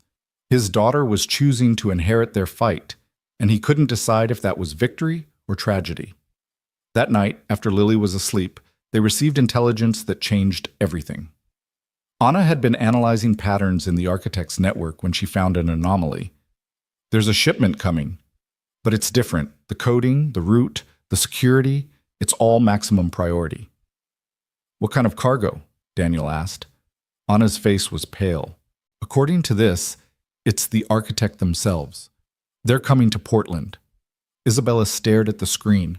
After years of chasing shadows, the shadow was coming to them. It's a trap, Daniel said immediately. Has to be. Maybe. Or maybe Claire's death and our investigations have forced them to take direct action. Isabella pulled up shipping schedules. The vessel arrives in 6 days. We need to be ready, Mitchell said, having been conferenced in. This could be our only chance to identify the architect. Or it could be our last mistake, Daniel countered. But Isabella was thinking of her father, of Claire's deathbed confession, of all the victims in all the containers. We prepare for both possibilities. We assume it's a trap and plan accordingly, but we also assume it's real and make sure we don't miss our chance. And Lily? Daniel's concern was evident. If the architect is really coming here, then we make sure she's nowhere near Portland when they arrive. The next 6 days were a blur of preparation. Lily was sent to stay with Daniel's former SEAL team commander in Montana, protected by people Daniel trusted with his life. Phoenix Shipping's offices were fortified, turned into a command center. The FBI, DEA, and Coast Guard coordinated resources. On the night the ship was due to arrive, Isabella stood at Pier 47, where everything had begun. Daniel beside her, Tommy and Anna behind them, Reed's FBI teams in position. The port was quiet, waiting. Whatever happens, Daniel said, I want you to know that meeting you that night, saving you from Richard's thugs, it gave my life meaning again after Sarah. Daniel, let me finish. If something happens tonight, I need you to promise me something. Take care of Lily. Not just physically, but help her understand that what we did mattered. Nothing's going to happen to you. Promise me. Isabella took his hand. I promise. But you're going to be there to explain it to her yourself. The ship appeared through the fog, a massive container vessel flying a Liberian flag. The Pandora's Dream. Even the name felt ominous. It docked with mechanical precision, cranes immediately beginning to unload containers. Movement, Tommy reported through comms. Single figure disembarking, traveling light, professional. Through binoculars, Isabella saw them, a figure in a long coat, face obscured by shadows and fog. They moved with purpose toward a waiting car. All teams, move in, Reed commanded. What happened next would be debated in after-action reports for months. The figure stopped, turned toward Isabella's position, as if they could see her through the darkness and distance. Then they raised one hand in what might have been a greeting or a warning. The containers on the ship began opening, but instead of victims, armed mercenaries poured out. Dozens of them, more than their intelligence had suggested possible. It's an invasion, Daniel said, pulling Isabella to cover as gunfire erupted across the port. The battle for Portland's port was brutal.